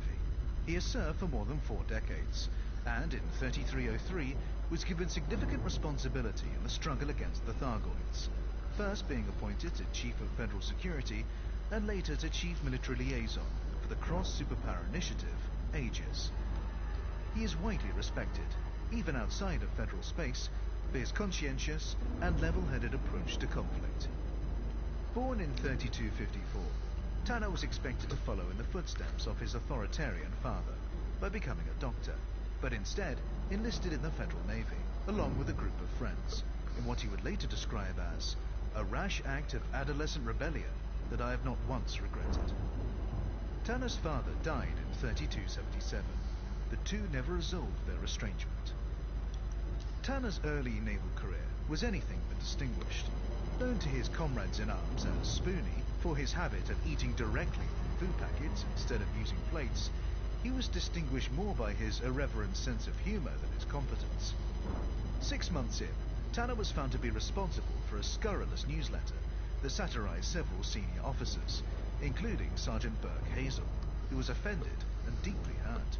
Hazel had taken a personal interest in Tanner and had encouraged him to persist when the cadet had struggled with basic training. Tanner's defense that he had been trying to improve morale was rejected, and although he was allowed to continue his service, he was marked as a potential insubordinate, a label that would later return to haunt him. Tanner's chief instructional officer, Commander Myra Dunstock, warned him to take military life more seriously. She took Tanner to a refugee facility, an experience he would later characterize as showing him what the military is there to prevent. Tanner recognized a last chance when he saw it, discarded his role as camp comedian, and threw himself into his training with unprecedented energy. The decisive incident in Tanner's career was the Autolycus mutiny of 3271. At the time, Tanner was serving as chief gunnery officer on board the FDN Autolycus, a Farragut-class battlecruiser, under the command of Captain Jaden Horn. The ship was dispatched to restore order at Cold Harbor Station, which had been occupied by rebels following a descent into civil disorder. Captain Horn's orders were to monitor the station and await reinforcements, but when contact with the station was abruptly lost, he became convinced an attack was imminent. Surveillance footage later showed Horn acting in an increasingly erratic fashion. He screamed orders, slurred his words, and struck an ensign for making a minor mistake. Seeing a group of civilian ships preparing to leave the station, Horn ordered Tanner to open fire, convinced they were about to ram the Autolycus. Tanner refused to obey the order, claiming it was unlawful, and Surface scan by 50%. Horn was unfit to command. In the time it took for a furious Horn to have Tanner thrown in the brig, the escaping ships had jumped out of the system. At Tanner's court-martial, Horn tried to use his history of rebelliousness against him, but an explosive series of revelations followed. The escaping ships had been carrying evacuees, and the station's apparent silence was in fact due to Horn himself, who had disabled shipborne communications without telling his crew. Horn, who it would later emerge had been suffering Surface scan complete. Mexalamine-induced psychosis, committed suicide mid-trial by hijacking a fighter and detonating a grenade inside the cockpit. Tanner was exonerated, receiving a commendation from President Antonia Madison for his actions. Individuals. Aisling Duval. My grandfather had an heirloom he used to keep in our winter palace. It was a priceless marble statuette of one of our ancestors standing with his foot on a woman's neck, while she looks up at him in fear or adoration, probably both. I loathed it. It was commissioned to commemorate some victory or other, but that wasn't the point of the thing. The message was clear, and it's the same one I've heard all my life. Deep down, the people we dominate are happy to be dominated. When I was 6 years old, I smashed it. The servants came running. My father stormed down the stairs in his gown. He asked if it was an accident. There was such a strange look in his eyes. I knew that if I said yes, nobody would argue. Nothing more would be said. But I didn't. I stamped my foot and said, "No, Daddy. I did it on purpose." It's the same with tradition. The people who pass it on think it's precious. They expect you to cherish it and pass it on in turn. But what they think doesn't matter, because the responsibility rests with you. If you know it's wrong, then you have to smash it. On purpose. Aisling Duval. A fireside chat with Serena. 3301. Princess Aisling Duval, born in 3276, is a prominent member of the Imperial royal family. The eldest child of the infamous Prince Harold, she had a troubled upbringing. Her father was notorious for his hedonistic lifestyle, while her mother, entertainer Imogen Eccentrica Gabriellini, died from an aneurysm shortly after Aisling's birth. The autopsy identified the cause of death as an overdose of purple sunflake, an obscure and expensive narcotic. The conspiracy theorists insisted that she was murdered to remove an embarrassment to the royal family. Aisling has indicated that she is aware of these rumors, but has never commented on them. Despite living a life of great privilege, Aisling has publicly embraced the cause of the less fortunate and become an outspoken opponent of slavery, something that has made her the target of fierce criticism from more traditionalist imperialists. But despite this criticism, Aisling is a popular figure with a widespread media presence. Her campaigning has brought definite benefits to many of the poorest in imperial society, and gone some way towards easing tensions between the Empire and the Federation. Her critics, however, dismiss her as a puppet, doing the bidding of a shadowy circle of advisors. They claim there is no underlying coherence to Aisling's policies. To them, she is a naive and sentimental child, without the necessary experience for politics, backing one populist cause after another, always conscious of how her activism is affecting her brand. Significantly, the most savage of Aisling's critics and the staunchest of her defenders agree on a counterpoint to this, that her apparent vacuity is nothing but a front, carefully created in collusion with the very advisors whom others believe are exploiting her. The People's Princess, they argue, is exceptionally good at being underestimated. Surface scan by 50%. Following the death of Hengist Duval in 3301, Aisling was considered by many to be a viable contender for the imperial throne. As Aisling was born out of wedlock, however, and her father was removed from the line of succession on the grounds of mental incapacity, Orissa Lavinie Duval was deemed to have the stronger claim.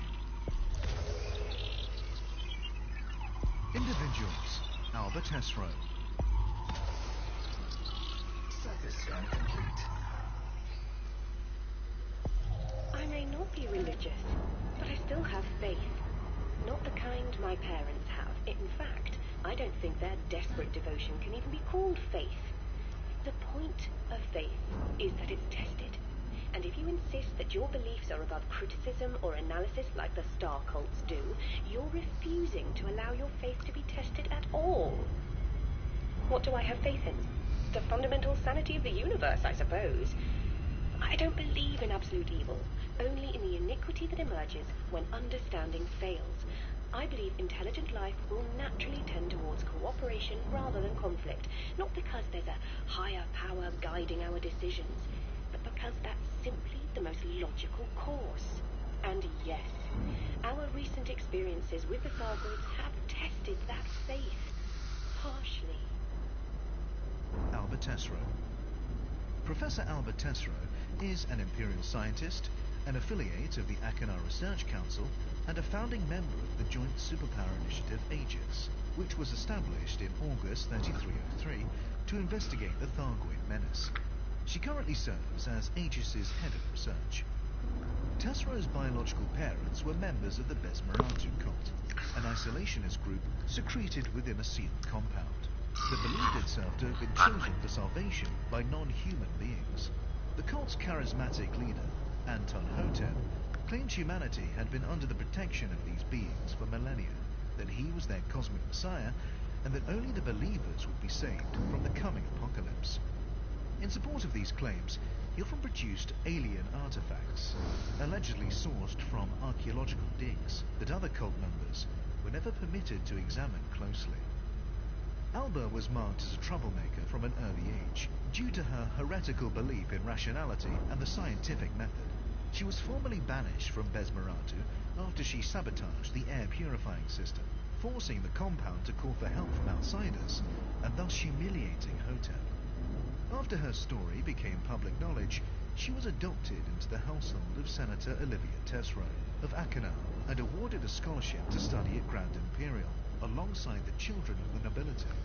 She wrote her master's thesis on the potential uses of mathematics as a lingua franca between human beings and intelligent non-humans.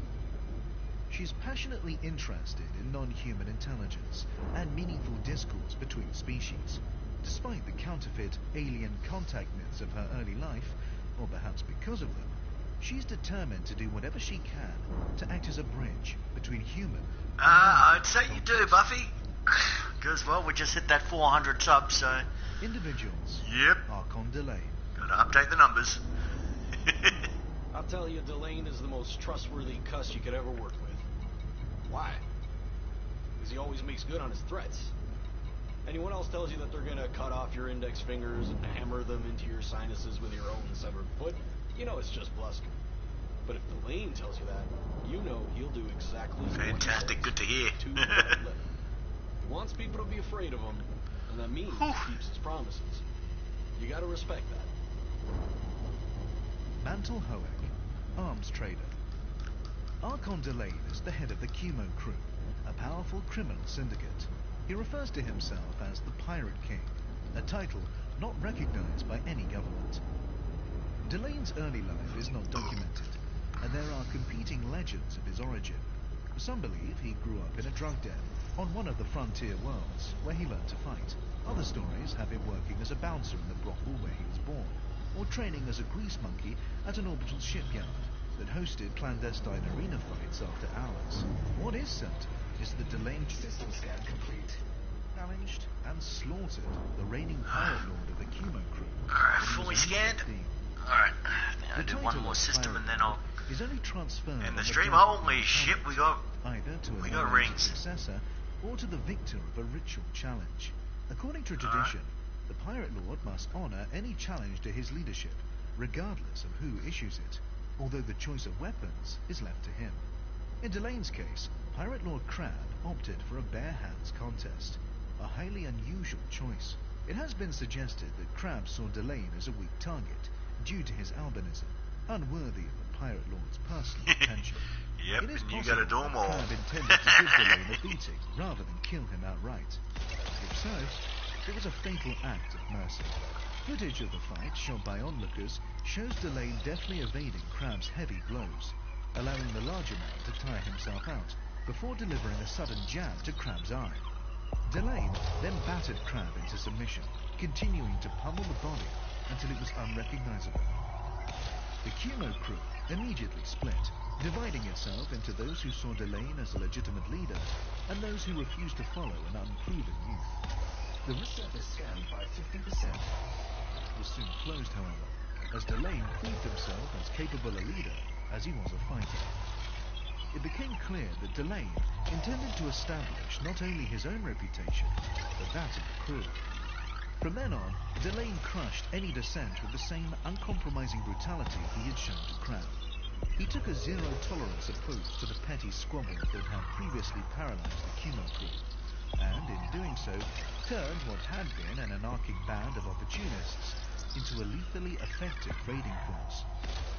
United in purpose and more organized than ever before, the Cumo crew quickly became the terror of the Pegasus sector, absorbing lesser pirate gangs, raiding civilian stations with impunity, and taking over corporate facilities.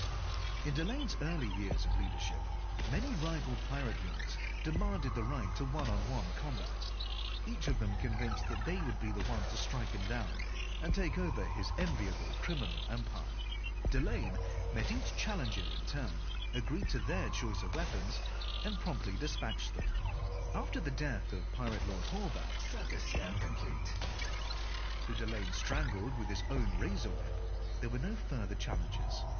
Delane and his Cumo crew Surface scan complete. Probably just gonna stay with according to strict rules. staying Elite Dangerous while I'm down here, Buff. So yeah, just tribute, any Cumo pirate foolish enough make a few more Elite Dangerous thumbnails. His crew, his possessions, his skin, and his life, according to the severity of the offense. These are the infamous 5 strippings, instigated by Delane as a standard punishment across Cumo territory. Individuals: Arissa Lavinie Duval. I am a daughter, not just of the Emperor, but of the Empire. And I look upon our traditions and achievements with Frameshift drive charging. pride. I hold, as my forefathers did, that to be born Imperial is to receive the blessings of the universe. That is the true meaning of the...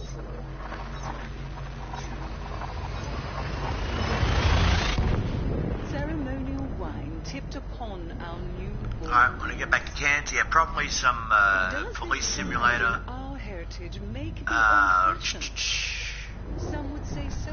I'm not sure. I don't know what I'm going to play until I play it. You know what I mean? Or until I... bear the burden of rank and privilege without a chronic sting of guilt. But I ask that you look charitably upon those Fuel scooping. Solar system scan complete. Oh, no, that was easy. as I do. After all, rebellion is the prerogative. Alright, so yeah, I'm thinking police simulator. I'm trying to think of a few other games that I might... I ask Maybe that you Untitled reserve Goose your Game. anger I've downloaded that. for a worthier target. Yeah, I can't think of what else. For those who I'm gonna go to the acknowledge toilet. our I'll be right back. traditions in public, but privately serve only their own corrupt interests. Fuel sweeping complete. For those who exploit their ancestors' sacrifices while holding our military in contempt. For all the petty, venal, spineless parasites in our very midst. I have sat with many such parasites, and for form's sake, I have masked my contempt. But that mask has served its purpose, and now I cast it aside. To the worms nestling so complacently in the heart of my beloved empire, I say this. We see you, and we are coming for you.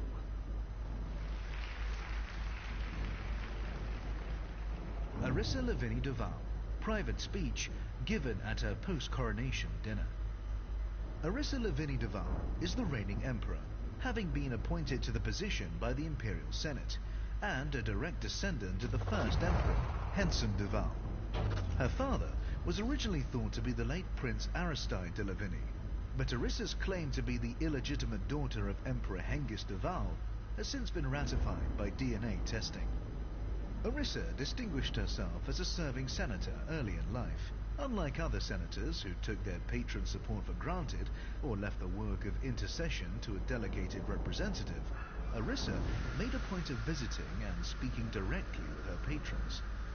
Foremost among her concerns was how little scope for mobility the Empire offered. In theory, it was possible to rise in rank, but in reality, power was hoarded, and loyal service went unrewarded. To her mother's horror, Orissa proceeded to go undercover as a slave in the Lagany household on Akana, talking to the staff and listening in on meetings. What she learned would change her view of the Empire forever. The rules could be broken with impunity, so long as the proper bribes were paid. A senator's favor could be secured, a corporation's accounts could be doctored, and an atrocity could be covered up for the right price. On paper, it might be a patronage system, but Yeah, like I said, I'll probably hit you up on Messenger when it... Orissa's experience as a slave also cemented her own view of imperial slavery. I know, Damo, I can't believe it, dude. Worse than indentured servitude, and downright luxurious compared to what the Federation's lowest paid workers had to endure. Non-imperial commentators responded by pointing out that slaves in noble households on Akana could hardly be held up as typical examples of I'm just sitting here looking at YouTube Studio on my phone and just going... when she spent her time in a stop.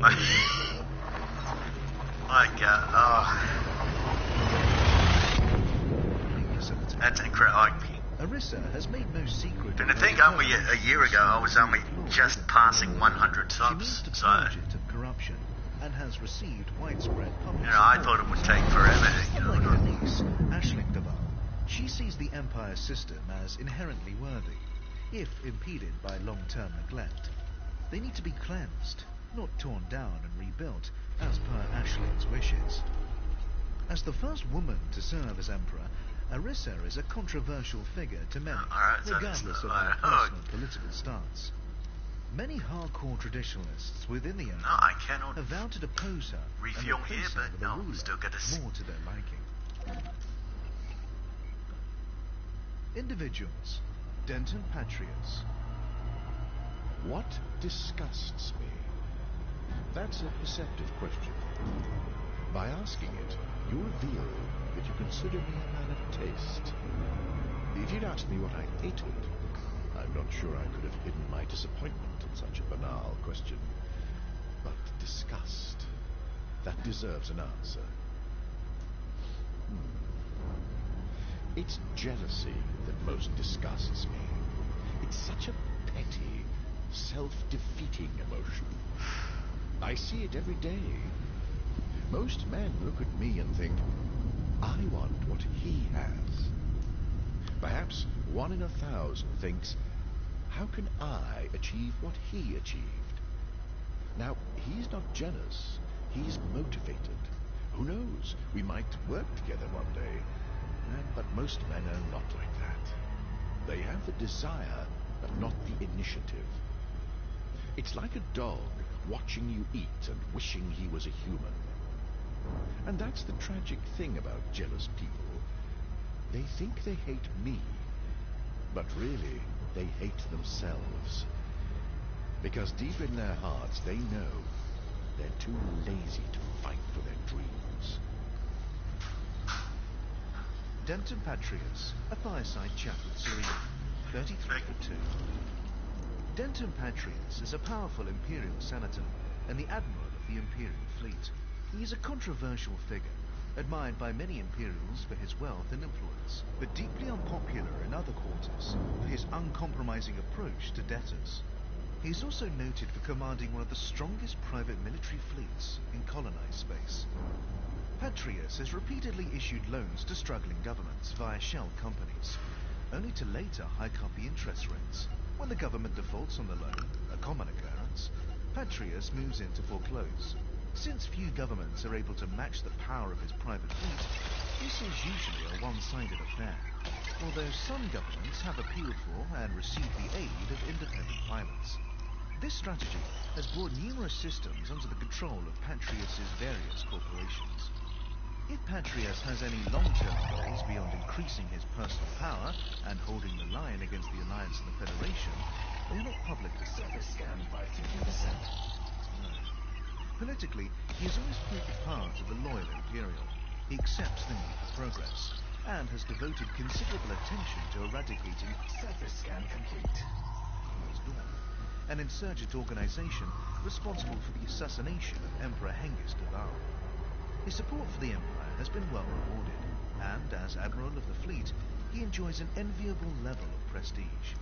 But even this may not be enough, and many have speculated that Patrius harbors a desire to become Emperor.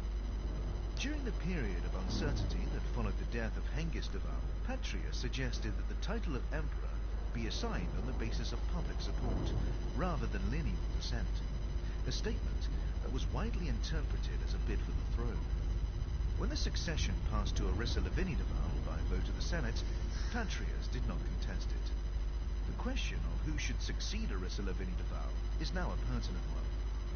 Imperial commentators have suggested that Patrius's highly visible courtship of Princess Aisling Deval may be part of a long-term strategy, as well as a piece of savvy media manipulation.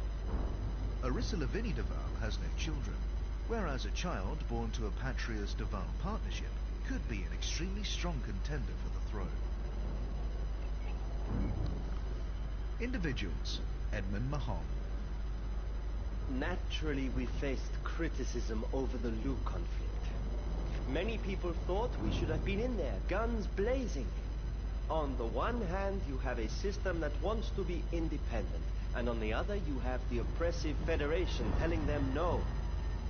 The authorities in Lu put out a call for aid, and what did the Alliance do?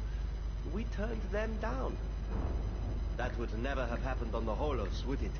I would have been at the head of the Alliance fleet, taking down the Fed-Cap ship with a well-aimed torpedo up the tailpipe. But life isn't like I hit the 400, Holos. boys.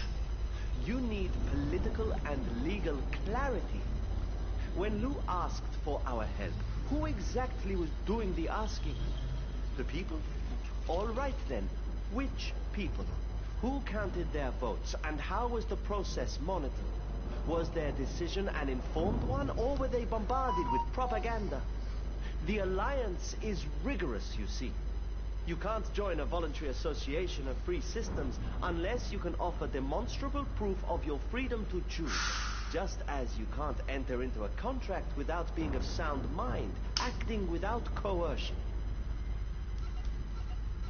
Edmund Mahon, responding to a question from Jessica Braganza, one of a party of schoolchildren visiting the Prime Minister's residence. Edmund Mahon is the current Prime Minister of the Alliance. The product of a corn-farming family based on Birmingham and the DSO system, Mahon was hard-working and shrewd from an early age, with a particular talent for negotiation. Nobody seemed able to beat his crop prices down, and he always managed to shave something off the asking price of any tools or machinery the family needed.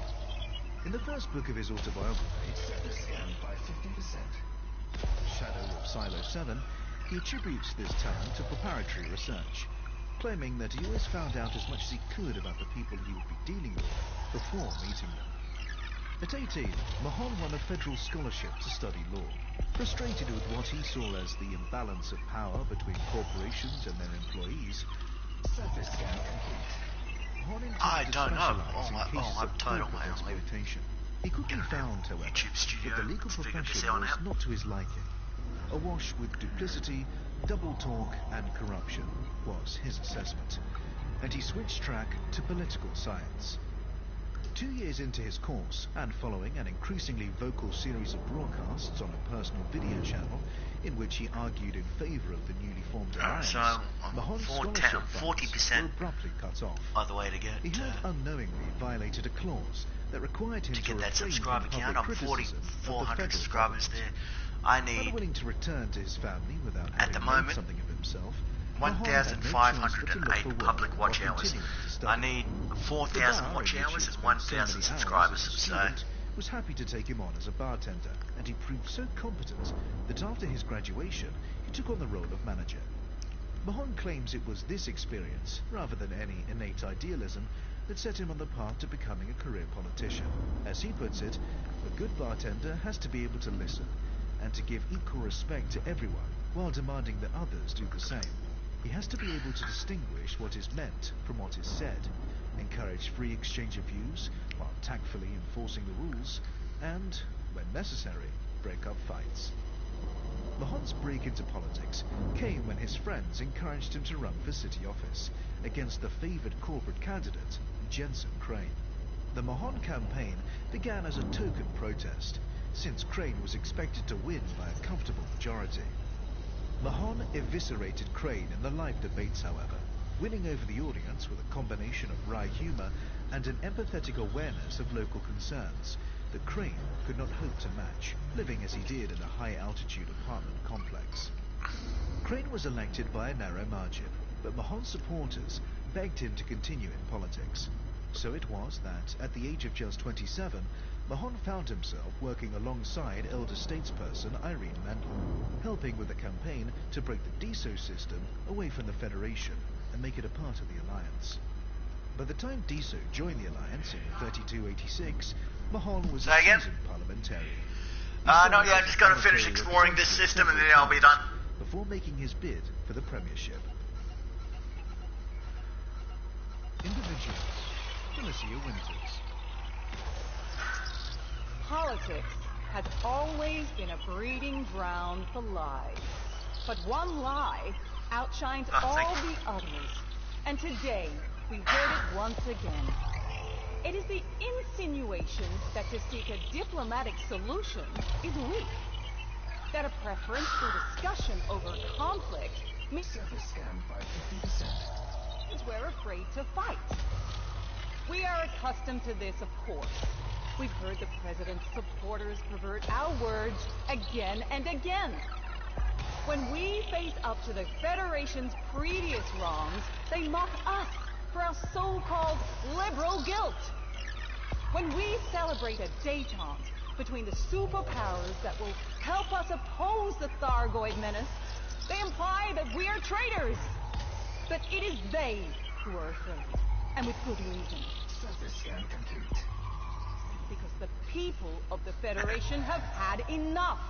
Yeah, thank you, Preston. They will no longer be manipulated into reckless conflicts that serve only to fatten the wallets of the arms dealers and the privileged. They will no longer pretend that Hudson's tub thumping and saber rattling is anything more than vacuous propaganda. From star to star, Connolly to complex, satellite to station, we hear the same heartfelt cry. Let the mistakes of the past remain in the past, and let the Federation embrace only the best of itself. Let us return to the core values of hard work, honest trade, support for the vulnerable, and mutual respect. The people are ready for us. Let us be ready for them.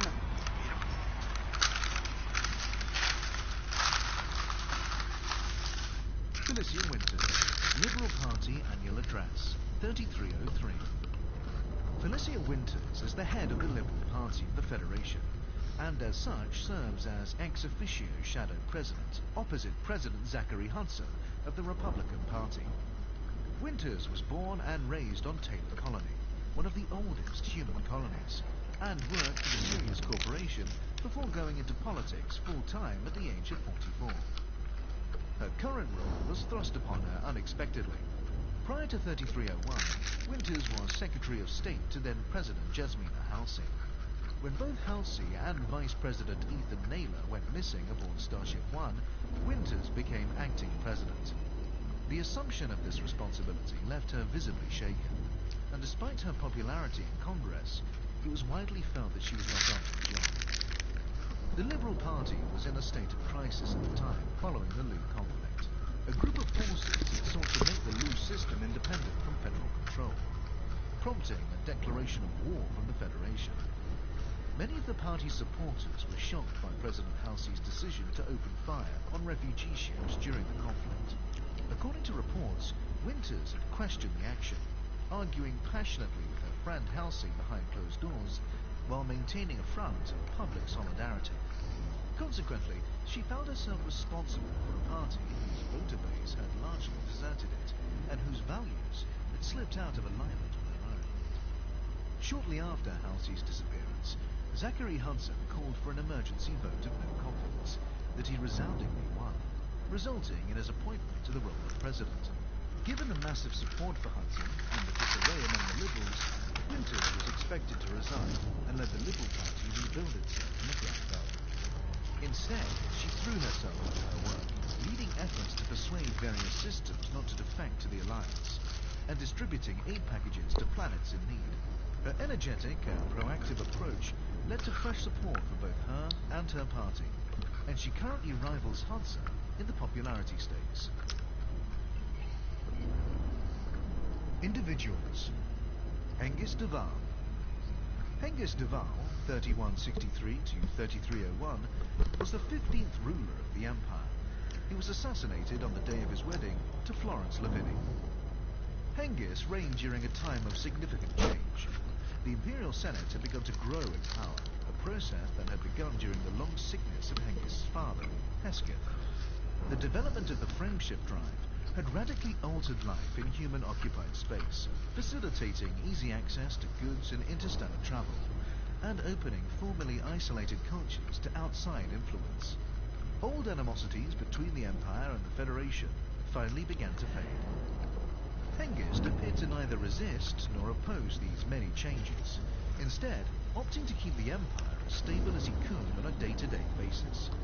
This middle ground approach was deeply unpopular with the Empire's hardcore traditionalist elements, who saw Hengist as short-sighted, detached, and complacent. In 3238, Hengist wed Anthea Viola Lampeter in an arranged marriage, planned since his childhood by his late father. Despite a storm of publicity and celebrations across Imperial space that verged on the hysterical, there was clearly little genuine affection between the couple.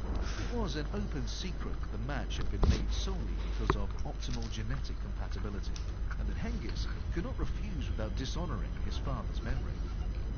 As the marriage crumbled, Hengist spent much of his time with his boyhood friend, Aristide de Lavinie, and his wife, Florence, in their estate on Acheron.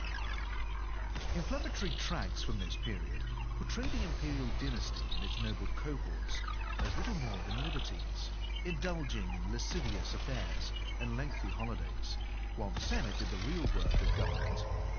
The most scurrilous rumor was that the Duval genetic code had been corrupted by centuries of interference, prompting speculation Surface scanned by 50%. the successor of the True Blood would have to be found. The birth of Hengist's heir, Prince Harold, temporarily quietened skeptics. A carefully orchestrated father-son photo shoot, when Harold was 9, showed the pair riding horses on Acheron, throwing javelins, watching a senatorial debate, and preparing for a seasonal feast. The photo shoot was clearly designed to appeal to Surface scan complete. traditional imperial values, and it succeeded. For several years after, Prince Harold was the darling of the Empire, a symbol of promise and hope.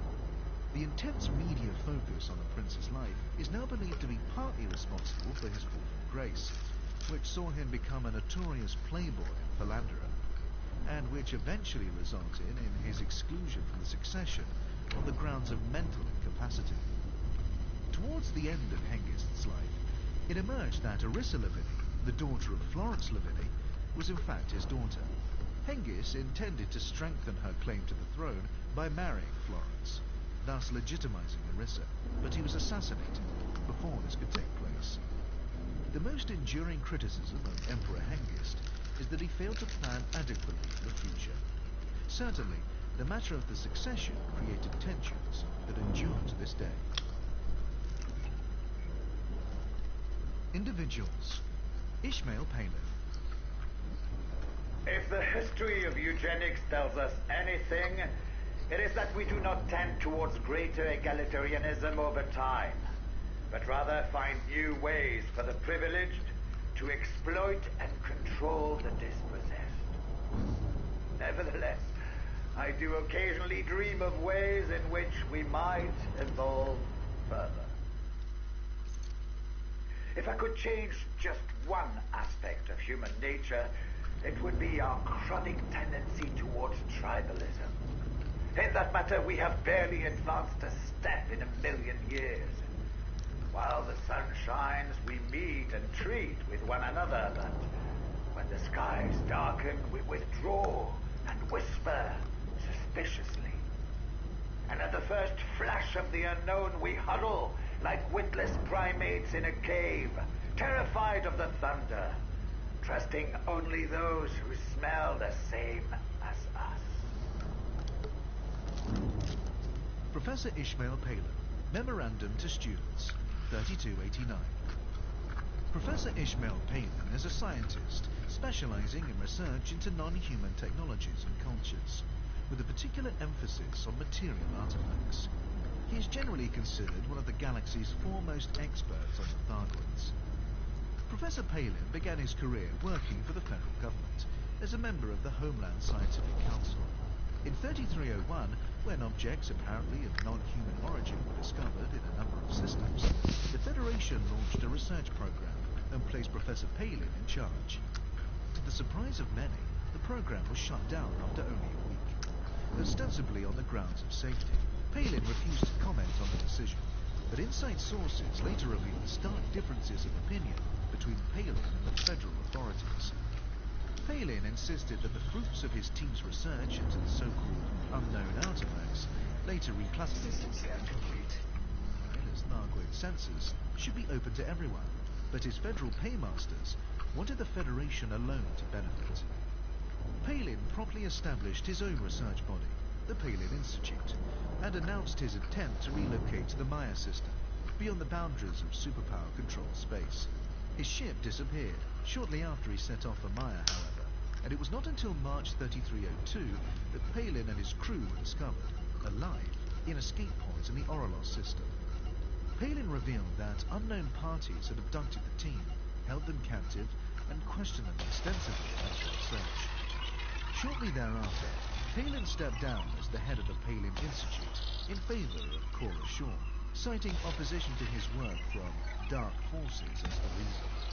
He established his own independent research center on Maya 83A and began to study meta-alloys, a material sourced from the Thargoid structures nicknamed barnacles. In October 302, Palin discovered that meta-alloys could be applied to the development of new defensive technologies. But no sooner had the news broken than the Federation blockaded his research center with a Farragut-class battlecruiser, preventing all access. The move was condemned by the Alliance and the Empire, but the Federation appeared to take no notice. Almost a year later, in September 3303, the federal blockade was lifted. No explanation was given either for the blockade or for its cessation. The event has since been interpreted as the beginning of the end of the Federal Imperial Cold War. Professor Palin's career has been an inspiration to many young scientists, partly because of his determination that research should benefit Surface scan complete. everyone, and partly because of his dogged tenacity in the face of repeated interference. He was aware that by choosing to study the Thargoids, he was making himself a target, since there were shadowy agencies who very much wanted to be the sole beneficiaries of this research. But he defiantly persisted with his work. Nonetheless, Professor Palin may not consider himself heroic, but the fact remains that many less principled scientists in his position would have long ago submitted to intimidation or the promise of material warfare.